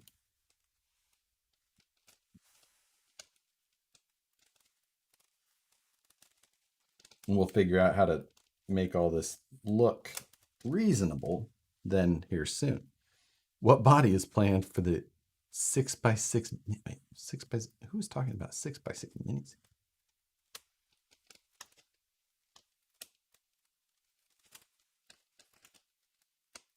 There's one.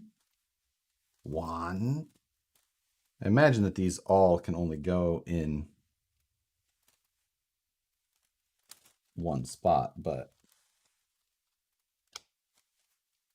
2, and lastly, got this one here. You need to shorten all those wires. Let me tell you, there's not a chance in hell that's happening because these are way too small, way too many. Ugh. So that I'm just going to pull to the side. I feel like I need 1,000 sacrificial zip ties to keep things. Go to your hole. Where does the vibration unit go? J29 is here. So those are the only items that are non-lights, other than the motor and, oh, servos. We have the servos we can hook up.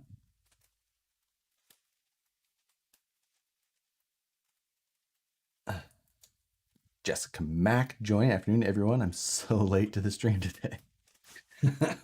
You know, it's fine. So this is my shift servo. Correct, yes. So shift servo is in the bottom hole. Yes. Bottom one. Which side does black go to? Outside. There, then we have the steering servo. These wires actually a little short. I just used some eco power servos that I had for all of that. I'm just getting everything put into place at least. Then I can start really looking at all of the needs, and it is going to look so messy until this goes further.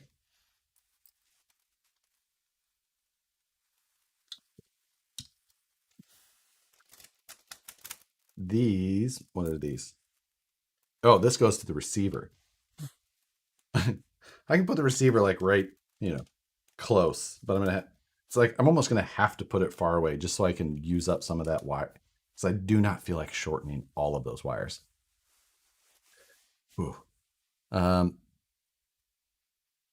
think it's raining here. Wow, hasn't rained in a while.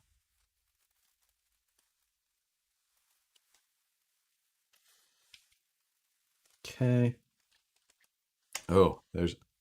And we're just gonna put the battery in the trailer too. It's just, this is some of the like smallest.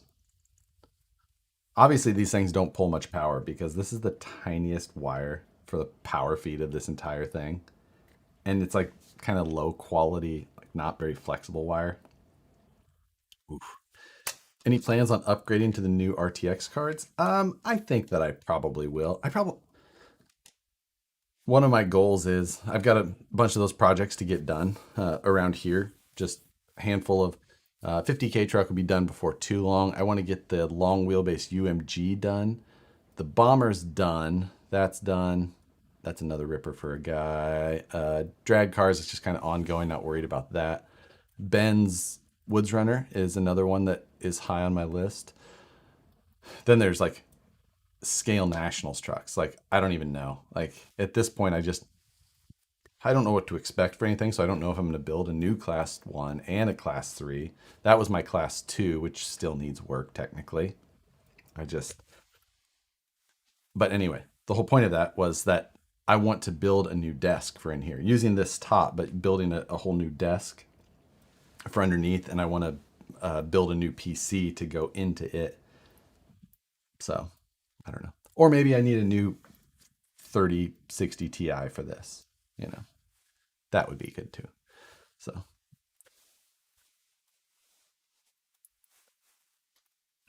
So, let's see. Oh, the speaker. Where's the speaker wires? That's these. Speaker goes in this spot. That's one I didn't got. Okay. Mega desk, exactly. Plan to use a lot of steel. Right now, this is an IKEA desktop that I finished. And then it's got IKEA legs underneath that are like sawhorse style, adjustable height. And I want to get rid of all that because it takes up some space underneath there. And I want to make a cool metal desk with a PC mount built onto it. Grand plans. I don't think the desk would take me much longer than a few days. So, um, so there's always that. All right. Now it is talking about that little. I'm looking at the things that I can hook up that aren't attached to the body because obviously the body with the paint and all of that. But we've got this little micro switch that needs to get attached to this thing. I don't know where. I'm gonna have to go back to the instructions on that again because I assume that I'm gonna have to like just disassemble that whole thing again. So, and then as I add those things, I need to start. And again, for anybody who is so there we go.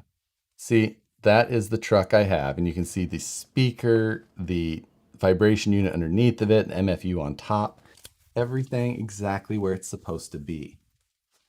Thank you. Thank you very much.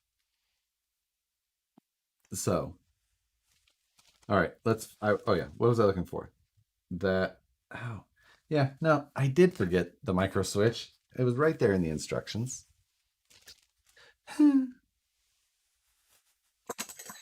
Whoops.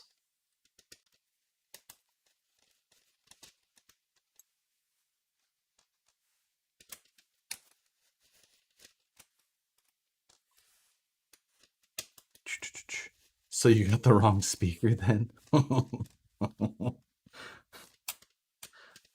Thanks, Mike J. I appreciate it.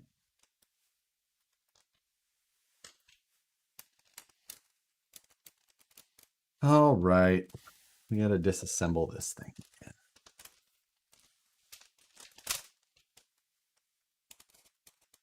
for the third time. Hey, Josh, are you going to cash days on the 19th? I will have mine going by then. I don't know. We'll see. With the spikes and stuff that have been going on around here, I've been keeping myself pretty distanced from things just to, you know, being that we still have the shop operating. We'll see. We shall see. Wrong speaker and still no audio.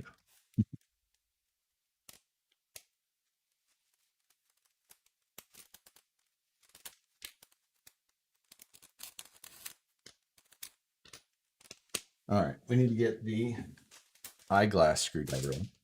What's the vibrator system for? The little vibrate, it's got a motor and a weight on it, and it, when you turn it on, it rumbles the whole truck like a big rig. Burp, burp, burp, burp, burp. Makes that exact noise. Burp, burp, burp, burp, burp.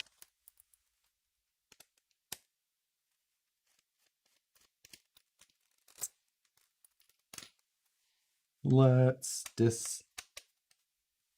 disassembling work that I should have paid attention to the first time.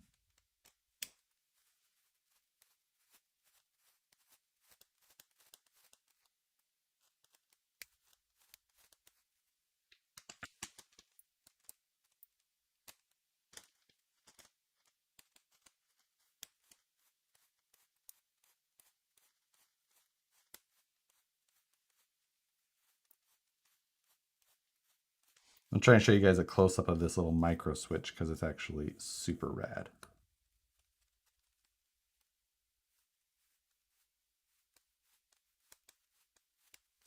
Is it spinning? It is spinning. Why is it spinning?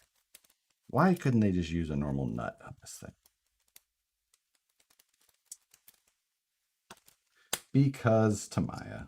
Oh, I shot the spring out. Where did it go?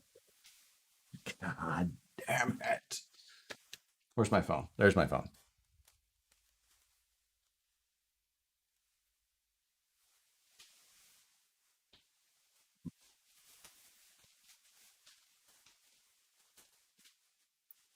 Oh, this is going to be annoying.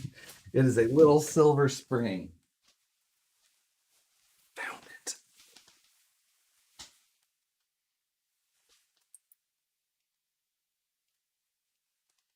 All right.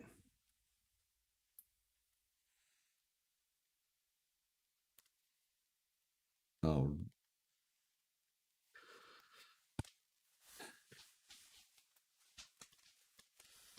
And it's gone. It's right there. Damn, that was too quickly. I know. I'm even surprised at myself, especially on video. I feel like I would have had to act like I found it, just confidently move forward. Josh, can the people see a quick shot of the trailer? Yes. Let me reassemble this catastrophe, and then we'll move the. We'll maybe try and see if I can fit the truck and trailer on the bench at once, because I'm not sure it's possible.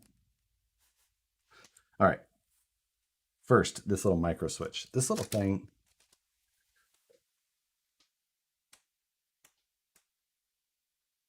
I mean, it's tiny. So that little arm is what detects whether or not the there's something in the pin. Josh, the people want to know, when will you be making the transition to a TikTok star? I'm a TikTok fan, but it's from a distance. So this is going to go. Huh?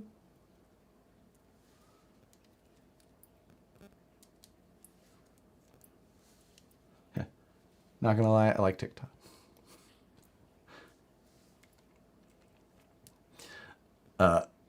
Found a red Solo cup under the hood of my truck today. I don't remember drinking under there.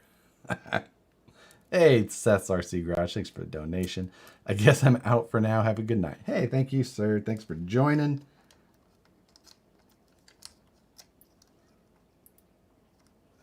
Okay. Let's reassess this.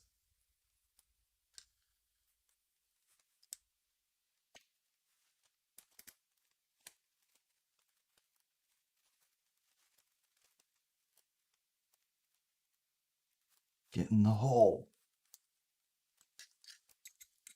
Jackpot. They're all trying to spy apps. Eh. I put my life live on YouTube every Friday, Wednesday, and Sunday. I'm not super concerned.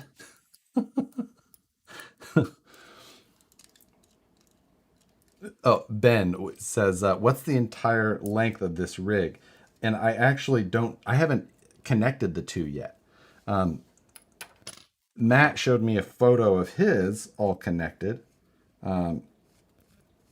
And I was quite surprised. Quite surprised, but yeah.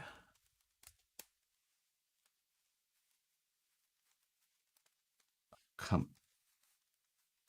I do not like this specialty knurled nut.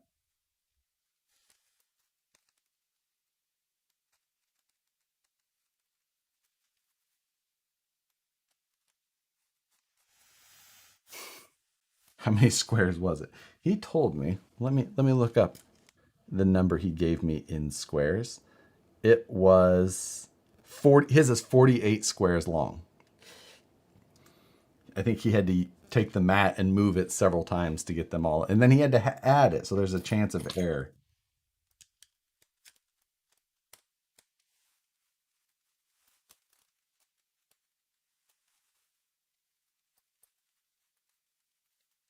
There we go. Got it. Okay. So now we have the micro switch in place.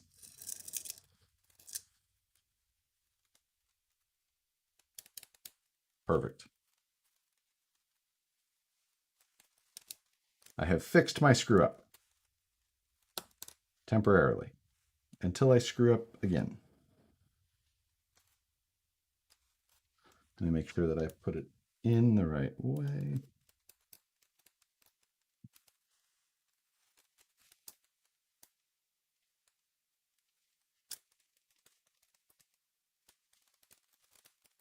Put this pin back in. Hold on.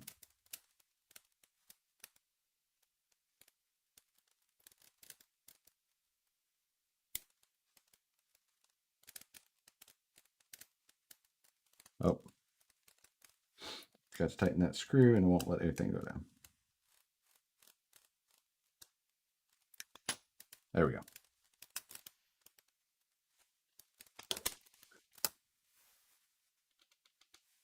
Metric or imperial squares? It's actually unitless. It's just, it's whatever you feel like. It's very fluid.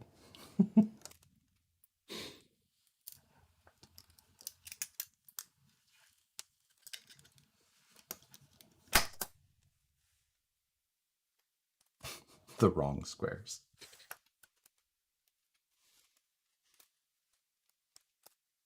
Okay. Where'd my pliers go? My needle. I have more.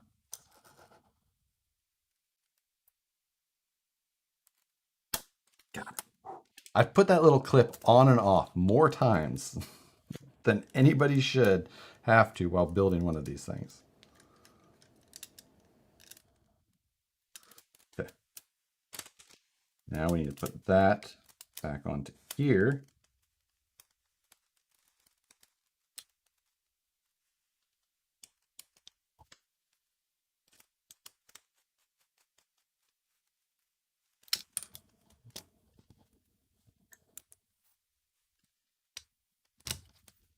Unit neutral squares. Yes. I mean, this sounds more like a California thing, but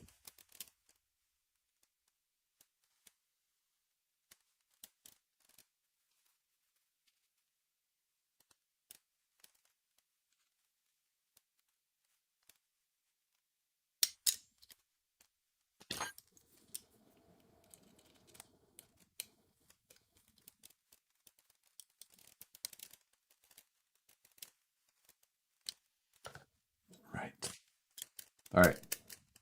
We're back to where we were, but better. Good shape. Reattach. For the what? Third time.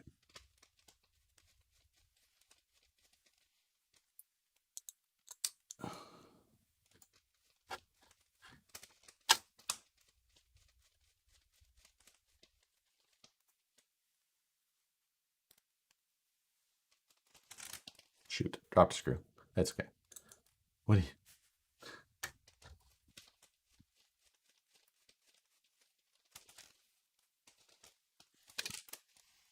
So we got that. I'm going to route this wire up to the MFU, and then let's see if I can get this bench cleared in a way that will... Ooh, all right. That was a close one. I got to... Hopefully this will be able to be routed in a way that...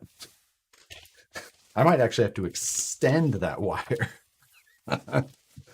So that micro switch goes to position J12. I feel like we're playing ridiculous bingo.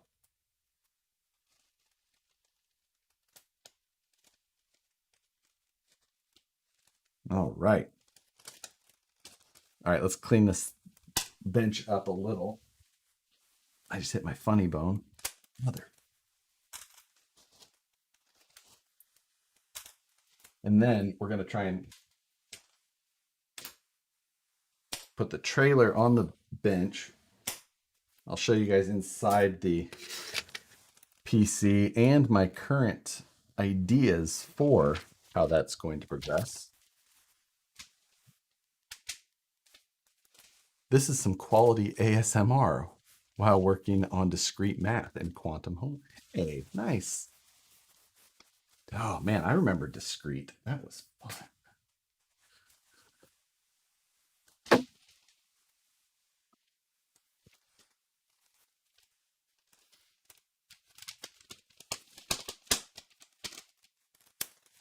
Yeah, Josh, whisper from now on. I can do that. Whoops. Not the sound of me just dropping drill bits and tools.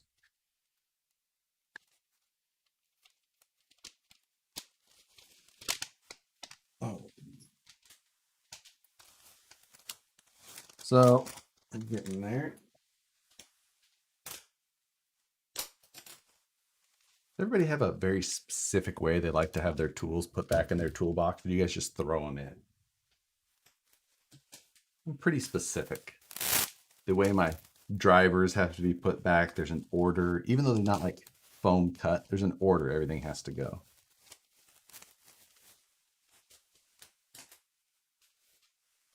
I know right where I'm supposed to.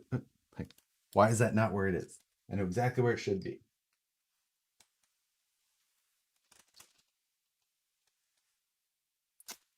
Oh, there's a screwdriver.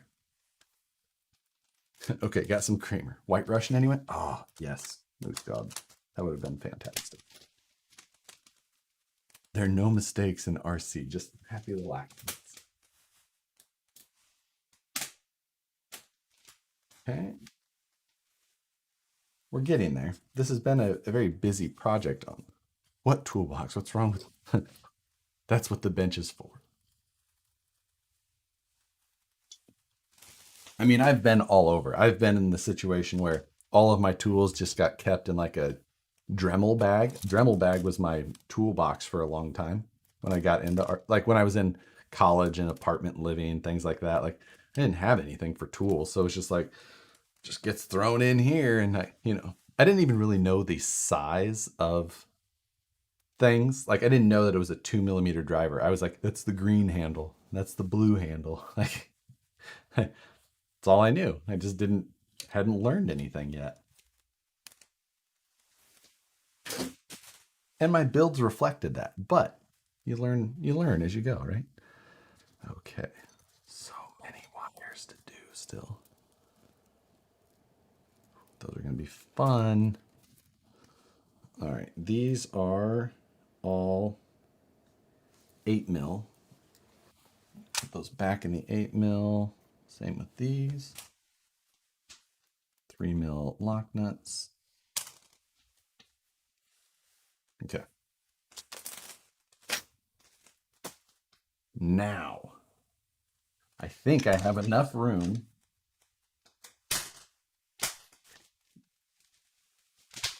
that I can fit it. Let's see. Josh, the speaker does fit on the ceiling of the sleeper, so you can still have the seats and a driver. Interesting. I didn't know that. It didn't show it in the instructions, so I didn't. But okay, we've got the truck at the very. We'll put the tab on. Well, with all these, whoa.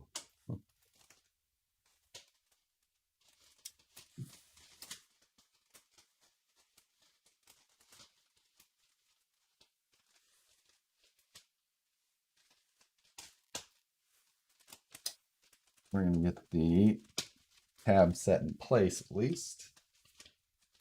Okay. So.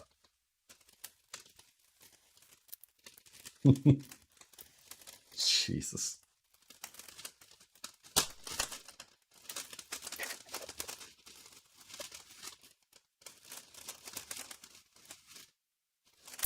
This remind anybody of it cleaning their room when they were little? Like, shove it in the closet. So, there's the, oh man, it looks so, here's the stock frame rail.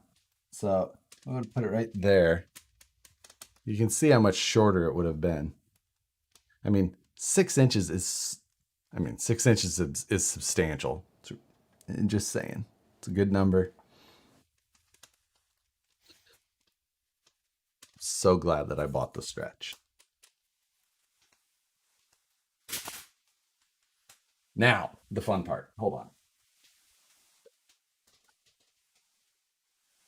These are the under boxes, which I took off for now.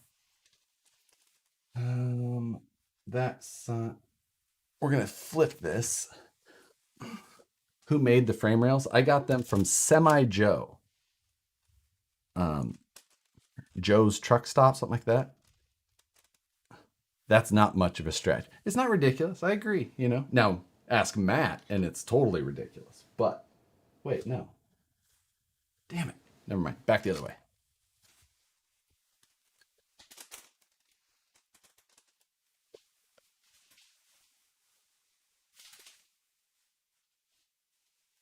Okay, here's GPU.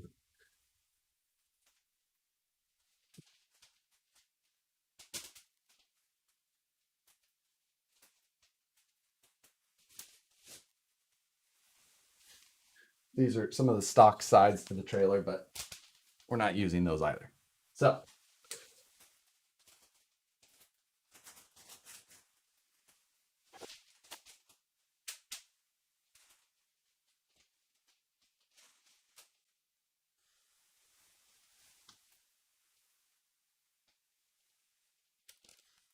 not light.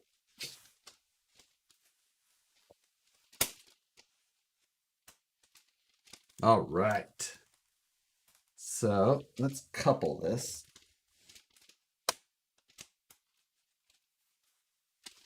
Oh, I don't think I have the.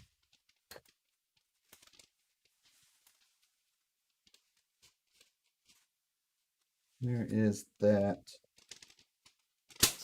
There we go. I have to get that affixed, but okay. It's wow. So Matt said that the assembled length on his was 48 inches. So this desk is 62 inches, and I think that I am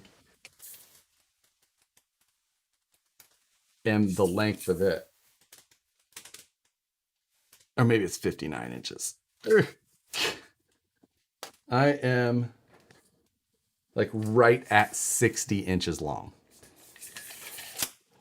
It is a full foot longer than Matt's.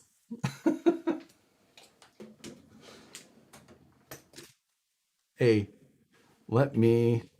let's see. Can you zoom the camera out any? No. I can move it back though. If I can reach it now.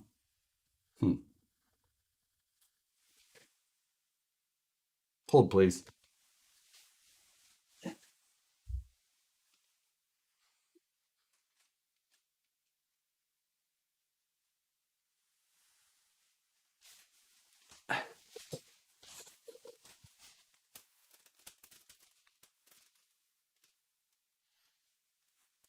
Yeah, I can't I can't reach over it. Okay. Yeah, that's all they can do.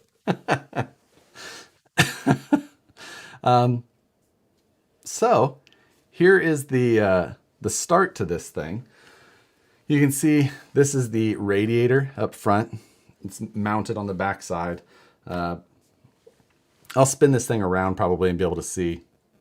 You'll be able to see the back side, and it'll kind of give you a an idea of how the front side will look and things like that. But so this is the power supply. Now this power supply will get a little bit of a lift here, like that, and then the motherboard tray that I built, the actual the AIO pump is not actually attached yet. It's just sitting there.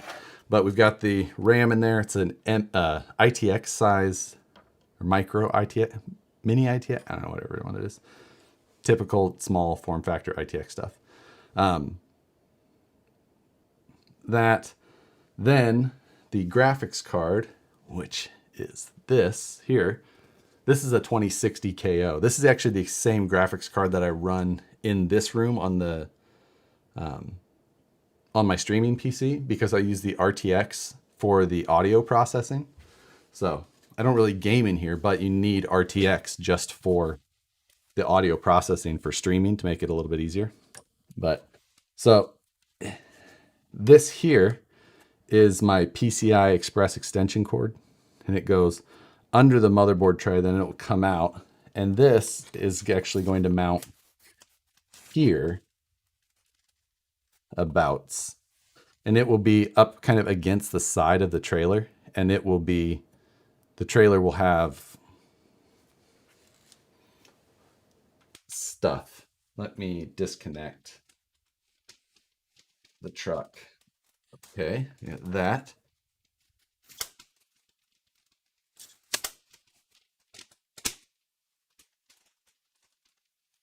Okay, truck is going up here for now. Hold on.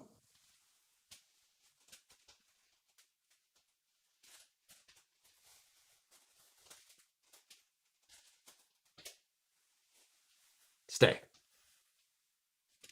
Oh, I also have this 7-inch monitor. This monitor is actually going to mount right here into the side of the whole thing. Now,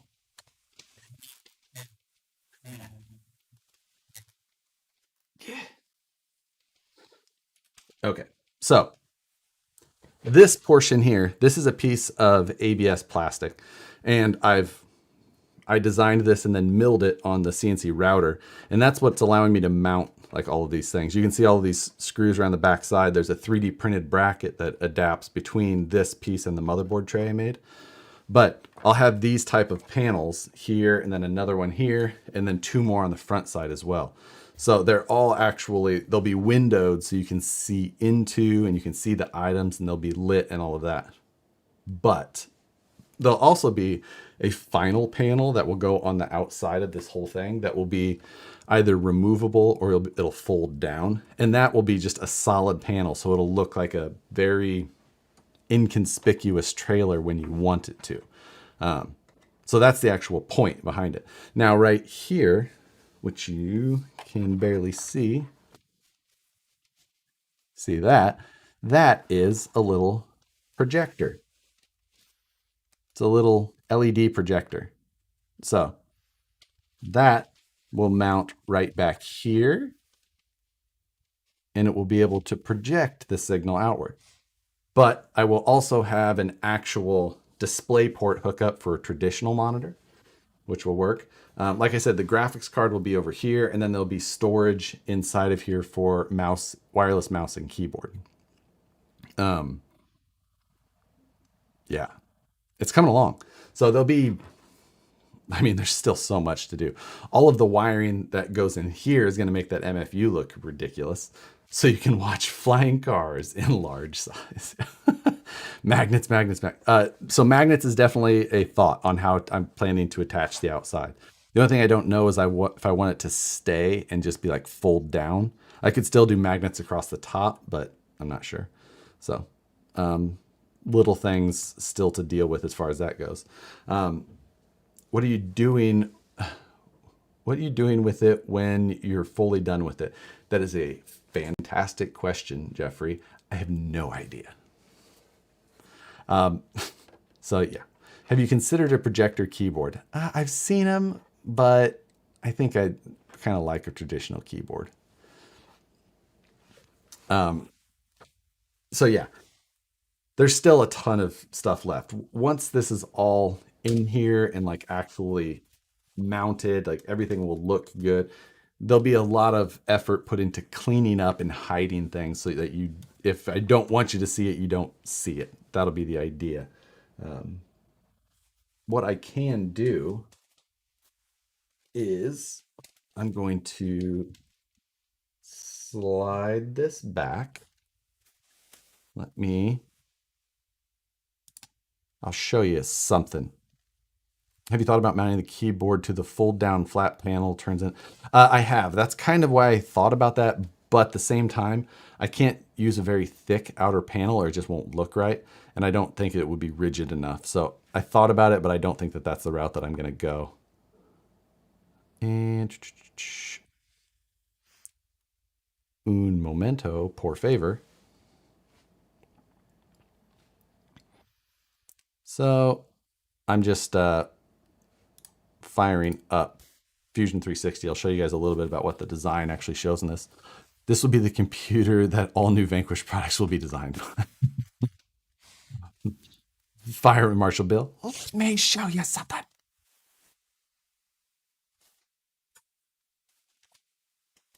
It was a risky. That's a closed one. I wasn't bringing empty water through the computer tray there. Oh, action required. You must update. Why must I update?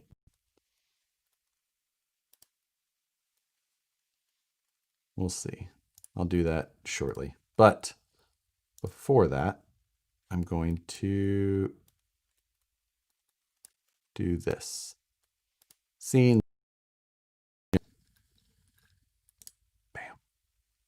Well, you get two of me because it's my webcam and my regular. So here you see the back panel. That is this piece here that we already made. I'd slap a Mac Mini and a monitor in it and call it done. Once you go to custom PCs, you don't buy another Mac. I used to be so heavy Mac as well.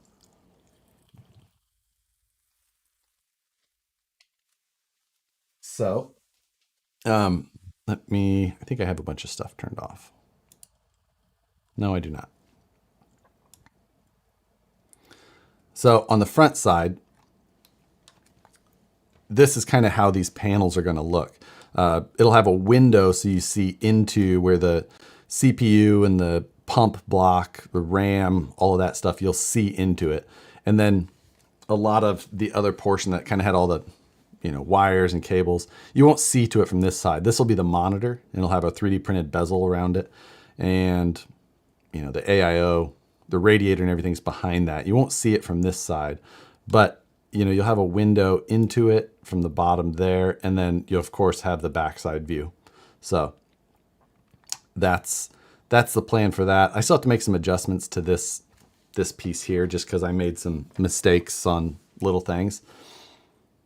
And the GPU, you can kind of see, I modeled it up and it's just kind of hanging out there. I have to figure out exactly how I plan to display it or French it in or whatever. Like I haven't 100% decided. That's a decision that I have to make, but that's going to be fun.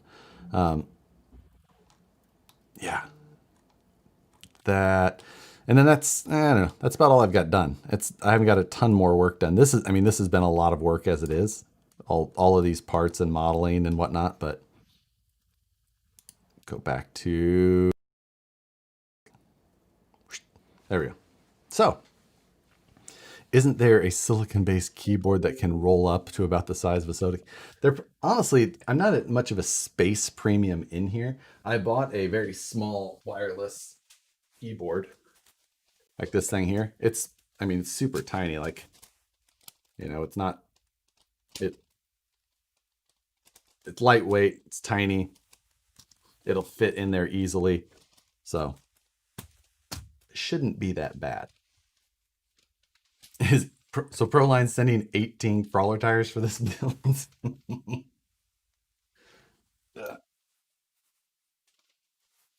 It's getting porky, I'll tell you that. But it doesn't look like much right now. I don't think that this looks super impressive yet. Like it looks kind of hokey at the moment. But as the other sides start going onto it and all that, I think that it will look much more engineered and reasonable looking. Like when you see my cable extensions just kind of hanging out, I get it. It does not look like something that is, it's like, oh, nice job, man. Good work putting that computer in there. Not something I would be like, look what I did. Other than the fact that I did a video doing basically exactly that, but it's it'll get there. I know where it's going. Are there going to be clear panels over the windowed panels to make it somewhat airtight? No, I don't think so. I think it will be a little bit more open air, That way I'll have fans in here, so this thing will be able to function in a closed up fashion. The GPU, the new direction that I'm going with it mounted to the side, what I'll likely do is integrate a perforated design into that area of the side. So even when the full sides are on, it will have airflow into it. So that's the one thing that, we'll have something that's not exactly solid. The other thing is like other intakes and exhausts will likely be from the bottom of the trailer. So I'll have additional fans in here for thermals, but they'll be from the bottom. So the openings you won't really be able to see. So it'll be mostly seal up at that. You could put a liquid cooled gaming system in that and still have room to run a microbrew out of it. Beer on tap. You're going to lose a lot of cooling when the panels are open.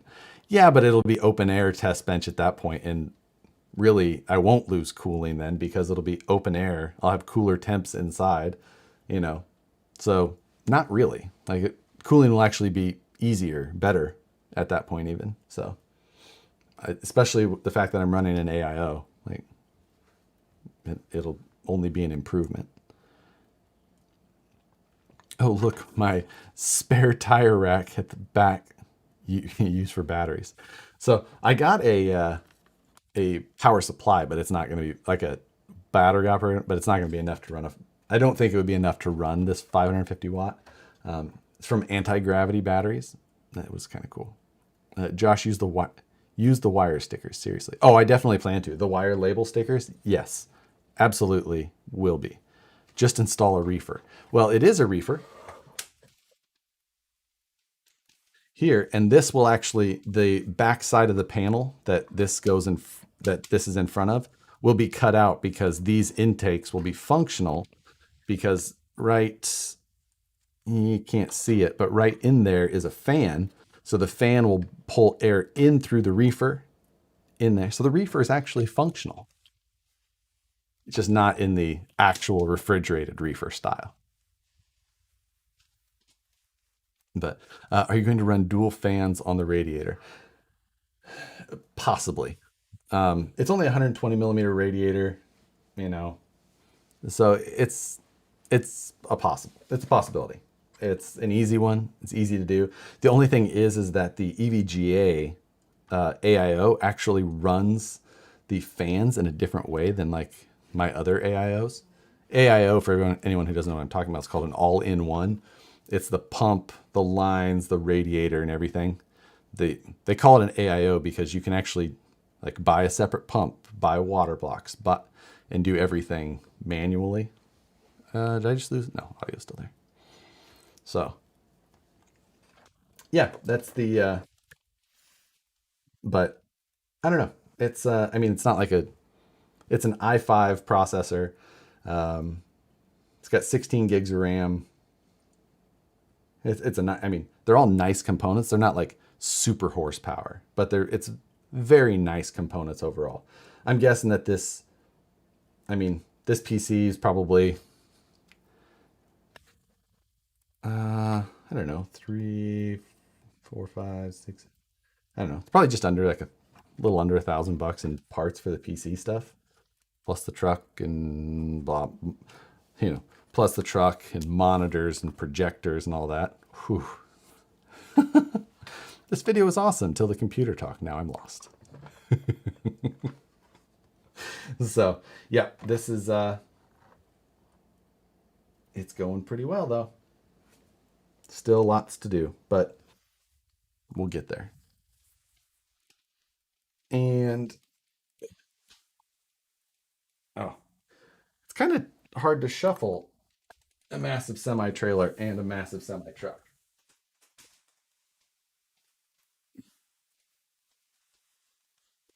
especially when you're trying to do them in the wrong order. Where's the disco ball? Okay.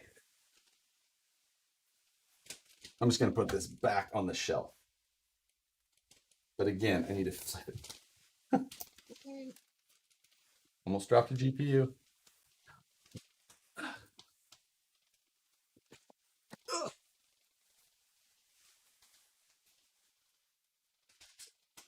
There we go. It's safe. It's on the edge, but it's safe. Anyone else waiting for a drop while moving that? Yeah. Hey, Josh, wanted to know what happened to the UMG 10 you started to build the 20th November. Yeah, it's still going.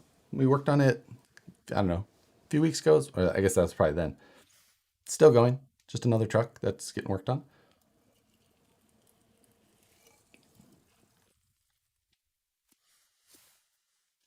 Um, the truck almost rolled off. Yes, thanks. Definitely. You're gonna need CDL for that thing. Man, I'm pumped. I mean, I think the stretched semi is awesome. I love the style of this one. I think this is a great looking rig in total.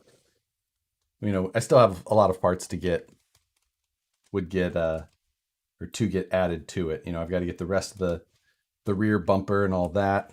Um, the front bumper, my new front bumper didn't come. It was actually like it was not in stock when I ordered it. I ordered it and it said it was in stock, then they refunded it. I was like, man.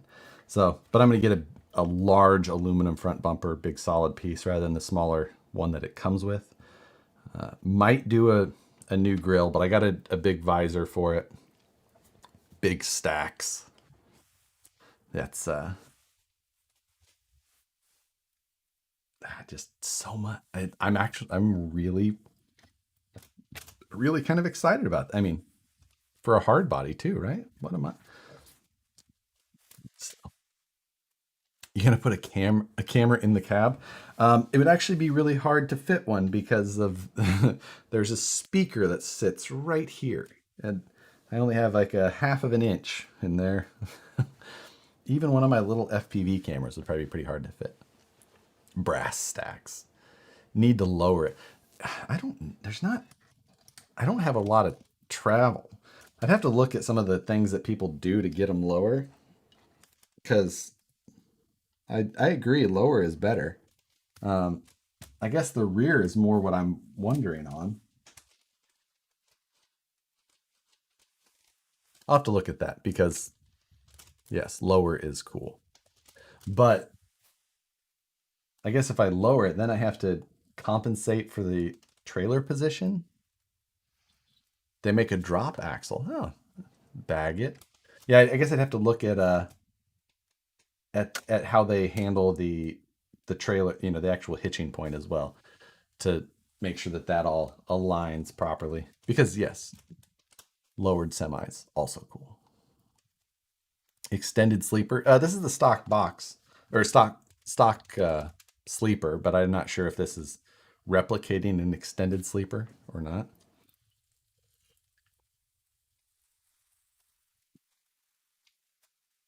So I do need to get the longer drive shaft still, so I can get that in place. Um, I mean, there's tons of little things. We'll see. In the end, I have to figure out also what my plans for it are. The obviously the truck is just cool. I have to figure out what I'm going to do with like the truck and trailer. I thought about like mounting it to the wall over, it'd be right there, but like vertically, like hanging it vertically. Maybe light up the trailer, take the top part and either open it, leave it open. And then if I ran, like it's too far of a run to like go over the top to things because it'd be cool to actually use the PC, but like I have PCs everywhere I need them. Other than I need one for my CNC, but I feel like $1,000 gaming computer is not the proper use case for a gaming PC. I run it right now off my Surface laptop, so. But man, I think in general the semi trucks way more fun than I even expected. I thought they would be fun or cool to build and all that, but it was even better yet. So I'm excited to get to work on. Well, I'm excited to get some paint on it, and it's not going to be a fancy paint job. Who was actually, I think it was Richard in here, who's in here now. He was talking, you know, sanding off these mold lines, which I think is a good idea. I'll probably do that. And then I'd like to get some paint on it tomorrow so that I can basically, I can get to work on getting everything final assembled, because getting this thing done and then being ready for the, or finishing up the trailer is kind of high on the list there. I probably don't need the grease anymore, and I don't need to keep a bunch of Tamiya grease. Probably still need some threadlock. We'll keep that. Josh isn't doing a fancy paint job. I'm shocked. Right? Yeah. The maybe if I can, I'm gonna see if I can find that like Tamiya metal flake clear coat. If I can shoot some metal flake over it. Paint the frame orange too. Absolutely not happening, because that would mean I would have to disassemble the frame.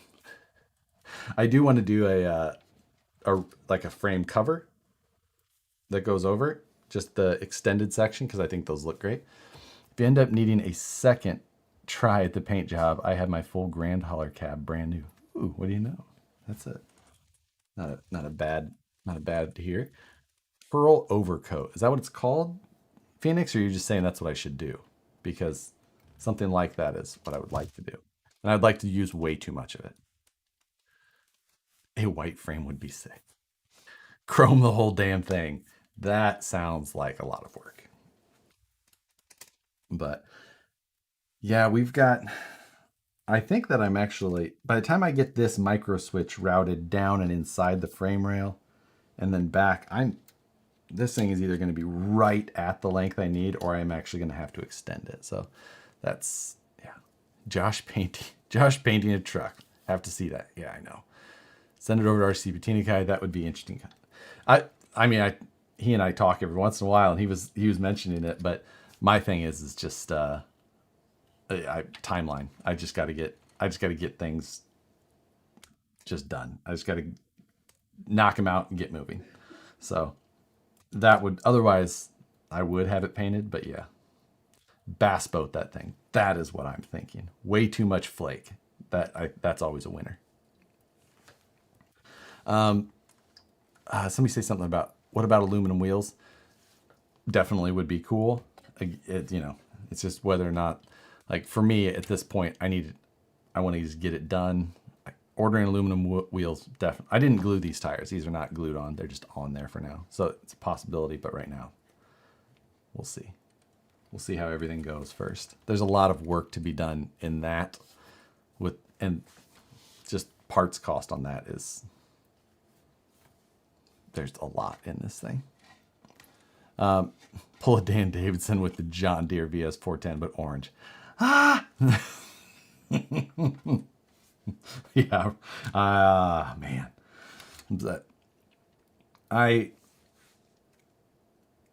think that I'm going to get through it, get the lights on it, all that type of stuff. Get everything up and running. And then I think this part of it will just be simple and done, and I can move forward. The trailer, then, I have another couple 100 hours to put into it probably, with design time and parts cutting and manufacturing and all that. That's the where can you get one? This is basically a stock Tamiya. You can basically buy the Grand Hauler, and it's exactly this. These are Grand Hauler fenders, and the Grand Hauler has a longer chassis. This chassis is aftermarket, but not hard to find. So, yeah, that's the plan. Doesn't RC4 make some aluminum dually wheel? Yeah, RC4 Drive makes a number of parts for semis and things like that. So, yeah, it's not hard to find aftermarket parts. There's all kinds of interesting and cool aftermarket parts, but it's just which ones I plan to buy. Dye that white plastic. No one will know. Who's gonna know? Transparent orange on the wheels. Slap the crown on the hood as an ornament. Oh, I could do it. I do have a 3D model of my crown. I could print it out in the Formlab, so I have a little. It's a pretty good idea, Dave. Remember to strip that chrome first. I think that the chrome is going to stay. I was initially thinking that I was going to strip it and paint it black, but then I remembered I bought a bunch of other parts that are polished aluminum already, and I didn't want to paint those. So I think it's just going to stay with the chrome. So, and I was gonna keep the chrome wheels anyway, so it was just gonna be like these boxes.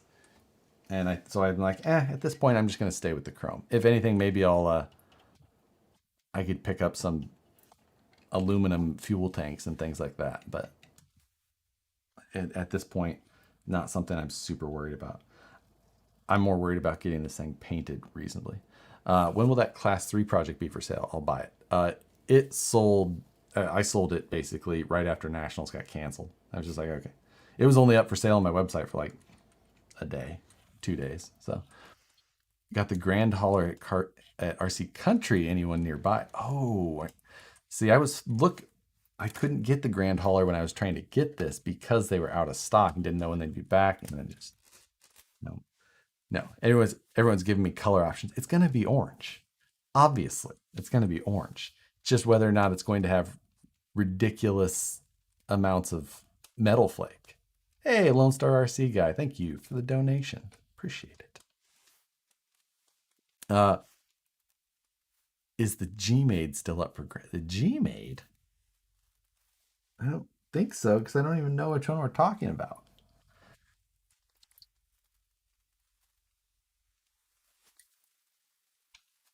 It doesn't need mud flap. Oh, yeah. I don't really have any room for mud flaps on these with the Grand Hauler fenders. They go all the way down.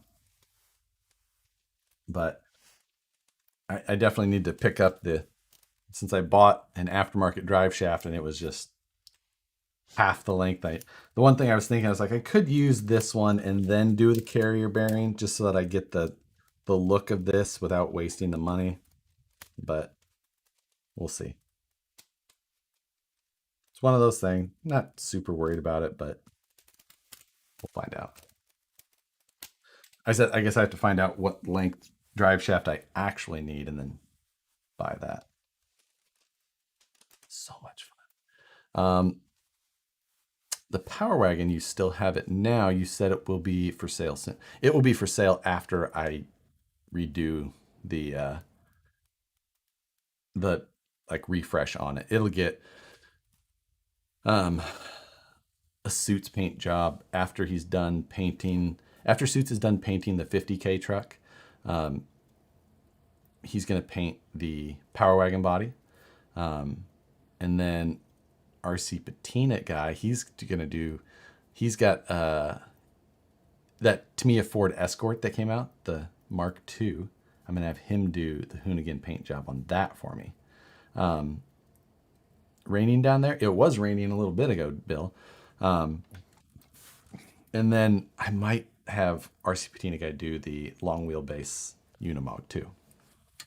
So, yeah. Did you also get the motorized legs for the trailer? I did not. I did not get those legs. Josh, silver and white flames and metal flake orange would be sweet on this truck. Who do you think I am? You think I can pull off a flame job? You're crazy. This will get one color.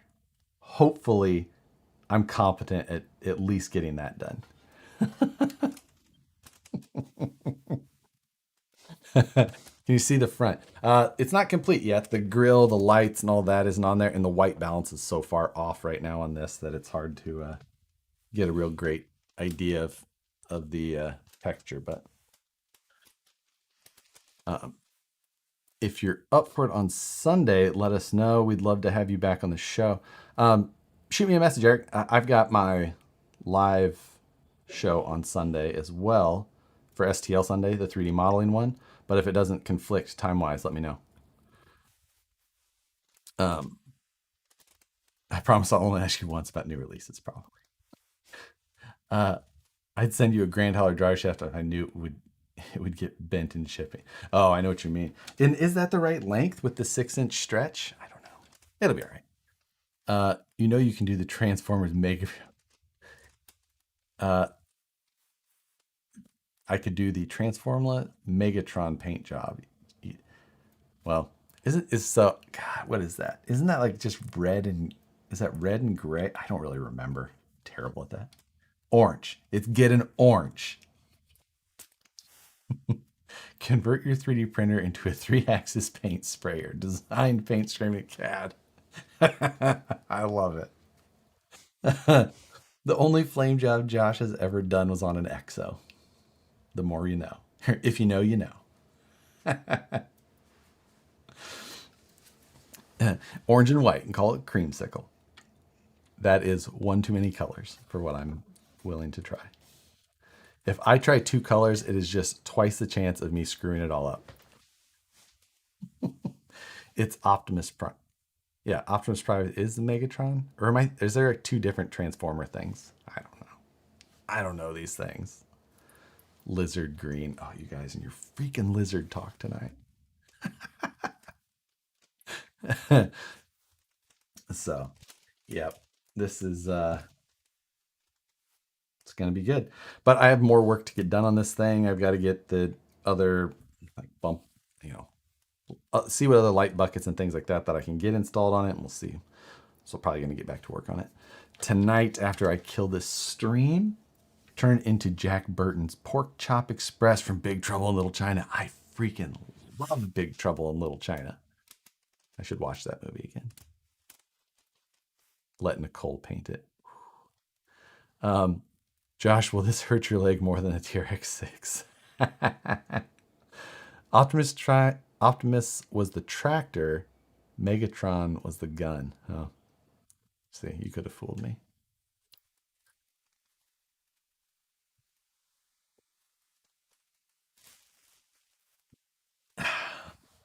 Yes, we're in good shape. All right, let's go 10 more minutes. We'll go till 9 o'clock my time, and then I'm gonna get back to work on this.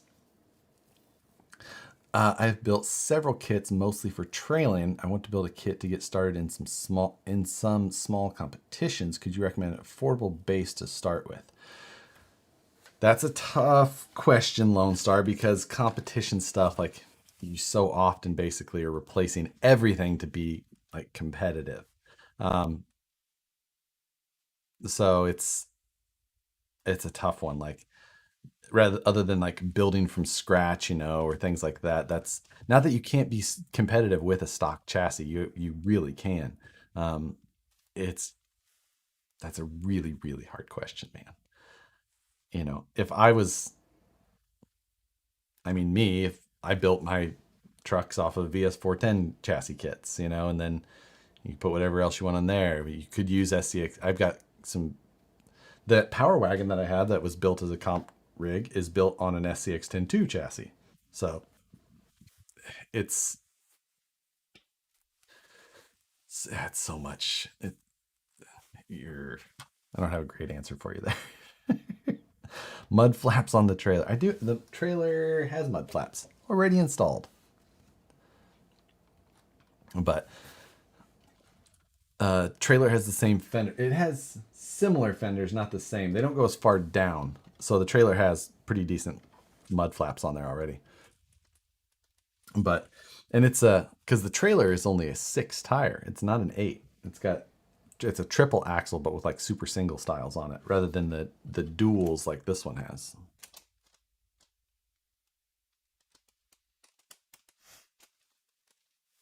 So that got some design work here and there, but shouldn't be too bad. Can I see the trailer? You're gonna have to watch the replay because that trailer is not easy to is not easy to maneuver. Oh man, more fishing. Come to Folsom tomorrow and crawl. This weekend is just I don't see myself getting out this weekend. I thought about it, but I don't think so. I've got some video I need to shoot. I don't think it's gonna happen. Boo to the single tire. I know what you mean, but it's so I was trying to get the traditional double axle duals set up. And it was just a matter of kind of what was available. So we went with the triples with super singles on the reefer trailer, and I'm like, it'll be fine. So it doesn't bother me too much. Yep, we are getting close to the end. Hit the like button though before you guys leave. We're getting there. Black semi with purple underglow and airbag. It's gonna be orange. It's orange. Remember, orange paint. I don't understand how people can't remember or assume that it's going to be orange. There's no theme to the paint job other than orange. It's going to be the orange truck. Underglow in general, though, I could get on board with. Orange underglow, even some amber, something like that. Yeah. Crawling in the rain. Orange with orange with more orange. That is always a great idea. Need a secondary thing? Yes, orange. So that's about that. Hopefully this series continues to go pretty well. I'm glad that I'll have the truck ready for the next update. Matt's is looking pretty good too. He says that his was much more involved. I just don't think that he is, as fast at building, but we'll see. And I mean, mine had to take longer. Look at how much longer it is. I so my truck, his was 48 inches. He said 48 squares to be specific, but and mine is right at 60. So mine would have been 6 inches longer pre-stretch. So,